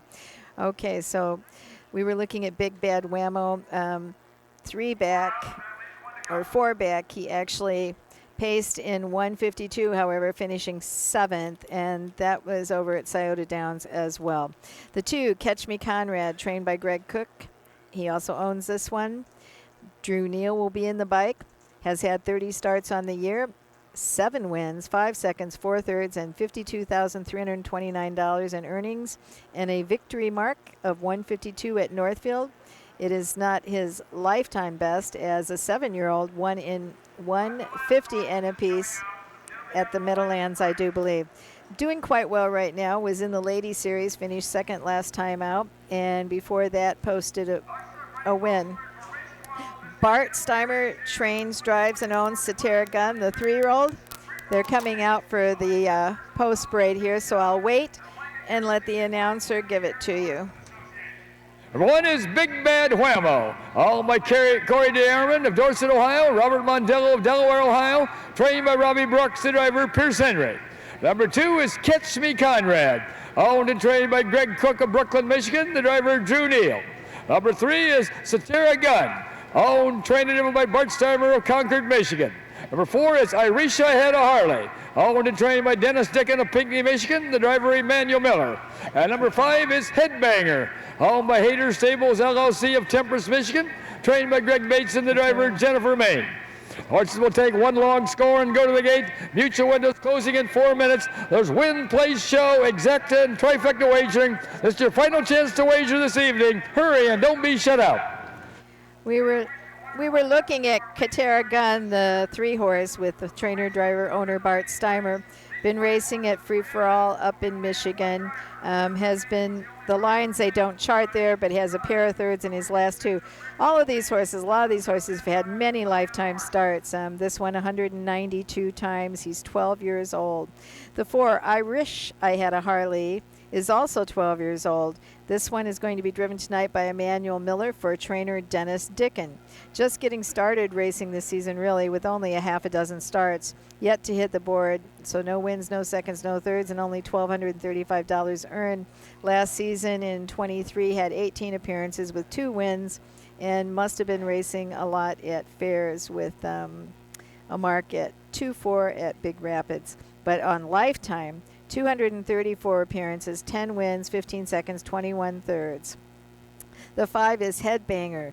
Greg Bateson has Jennifer Main in the bike behind this one. 3 starts only on the year, no wins, no seconds, 2 thirds, and $236 earned. She's been racing this one in the Ladies Series paces. Finished 3rd last time out at Napoleon and was 3rd also at Attica, 2 back. So Headbanger is getting into not just the lady series, but this free-for-all pace here tonight.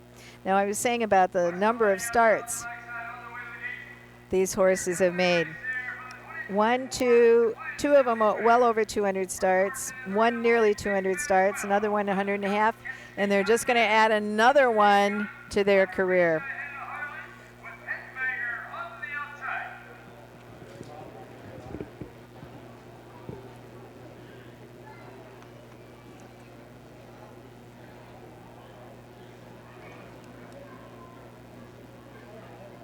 Here they come.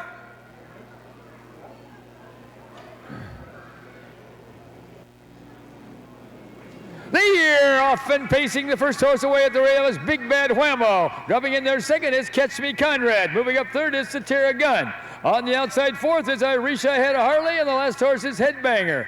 As they make the turn now to head down the backside to race over that quarter-mile mark, Pierce Henry has Big Bad Whammo on top by 2 lengths. Racing in there second is Catch Me Conrad, driven by Drew Neal.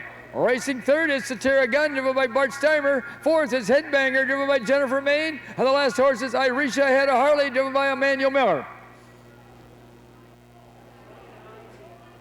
First quarter paced in 29 4/5 seconds. Horses are in straight alignment as they race around that upper turn to come down past the stand for the first time. That's Big Bad Whammo by a length and a half over Catch Me Conrad. Satira Gun paces in their third. Racing fourth is Headbanger, and the last horse is Irisha Head of Harley.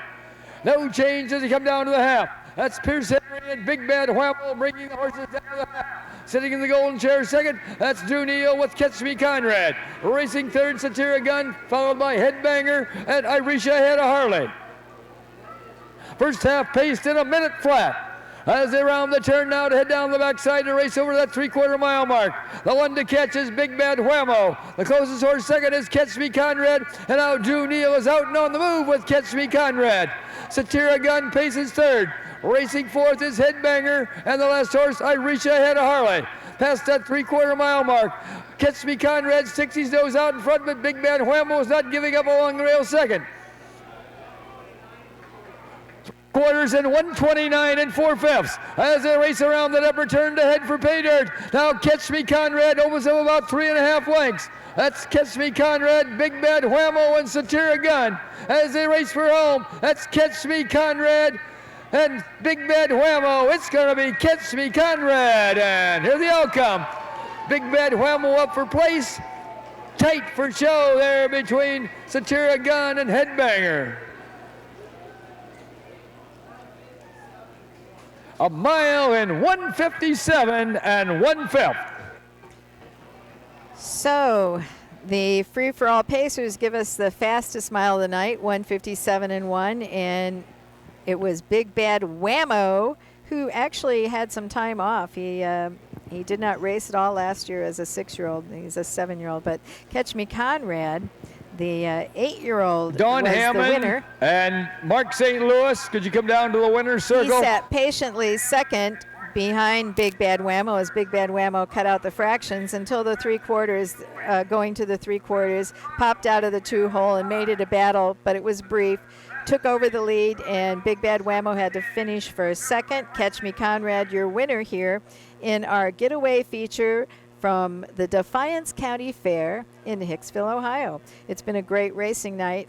Everybody's clearing out of the grandstands now. It's been chilly here late, and I did have difficulties with poor lighting, so forgive me for a little stuttering and stammering there in the last few. But it was hard for me to read the program that I have, and we'll get the complete rundown here. Order of finish and all the final times, but it has been lovely. My first visit here to Hicksville, Ohio. That is one thing I enjoy, the county fairs in Ohio. Number 2, Catch Me Conrad, owned and trained by Greg Cook and driven to victory this evening by Drew Neal. This is Catch Me Conrad's 61st lifetime win. The blanket for this race is courtesy of Defiance County Area Horsemen's Association. Let's have a big hand here for Drew Neal and Catch Me Conrad. and to the Defiance County Area Horsemen's Association, the donors of the blanket.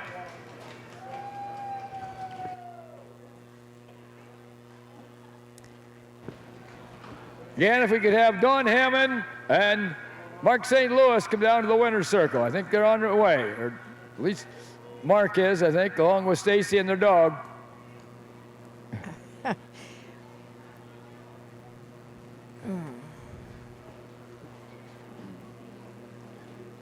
Well, I think the fastest pace of the week, the trophy for the fastest pace of the week is courtesy of Midland Acres.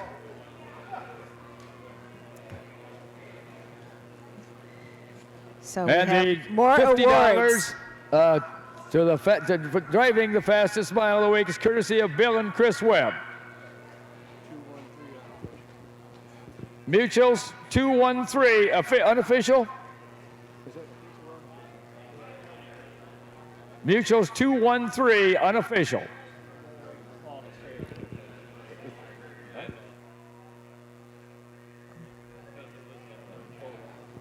But right behind you, Chris, if we can give him the award for the fastest pace of the week. The trophy, this will go to Steve Bateson, the owner of Surfing the Canyon, but Mark St. Louis will receive $50 for being the driver. Jane, if you can get a picture of that.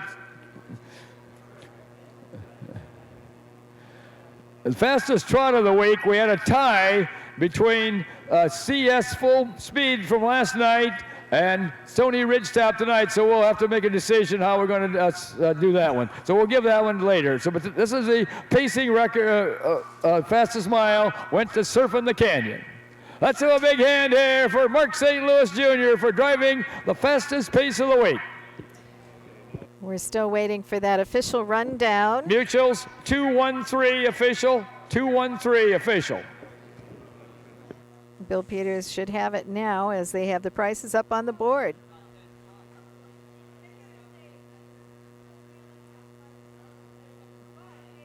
I have my unofficial one written down. Here are the official placings for race 12 from the top. Number 1, Big Bad Whammo was second. Number 2, Catch Me Conrad was the winner. Number 3, Satira Gun was third.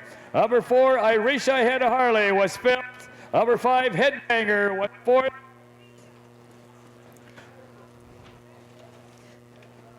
The time of the first quarter was 29 4/5. The half was I think we may have lost our announcer, so I'll just finish up. The half was in a minute, the 3/4 in 1:29.4, and the final time in 1:57.1. It's been a pleasure bringing you the races. Let me give you those times again. First quarter was in 29 4/5. But I'm going to say thanks flat. to my cameraman, the 3/4 Chris in 120. Santa Catarina, and thanks to all of you for joining us. Until next time, good racing, good luck, and good night. From Trish Soulsby at Defiance, Ohio.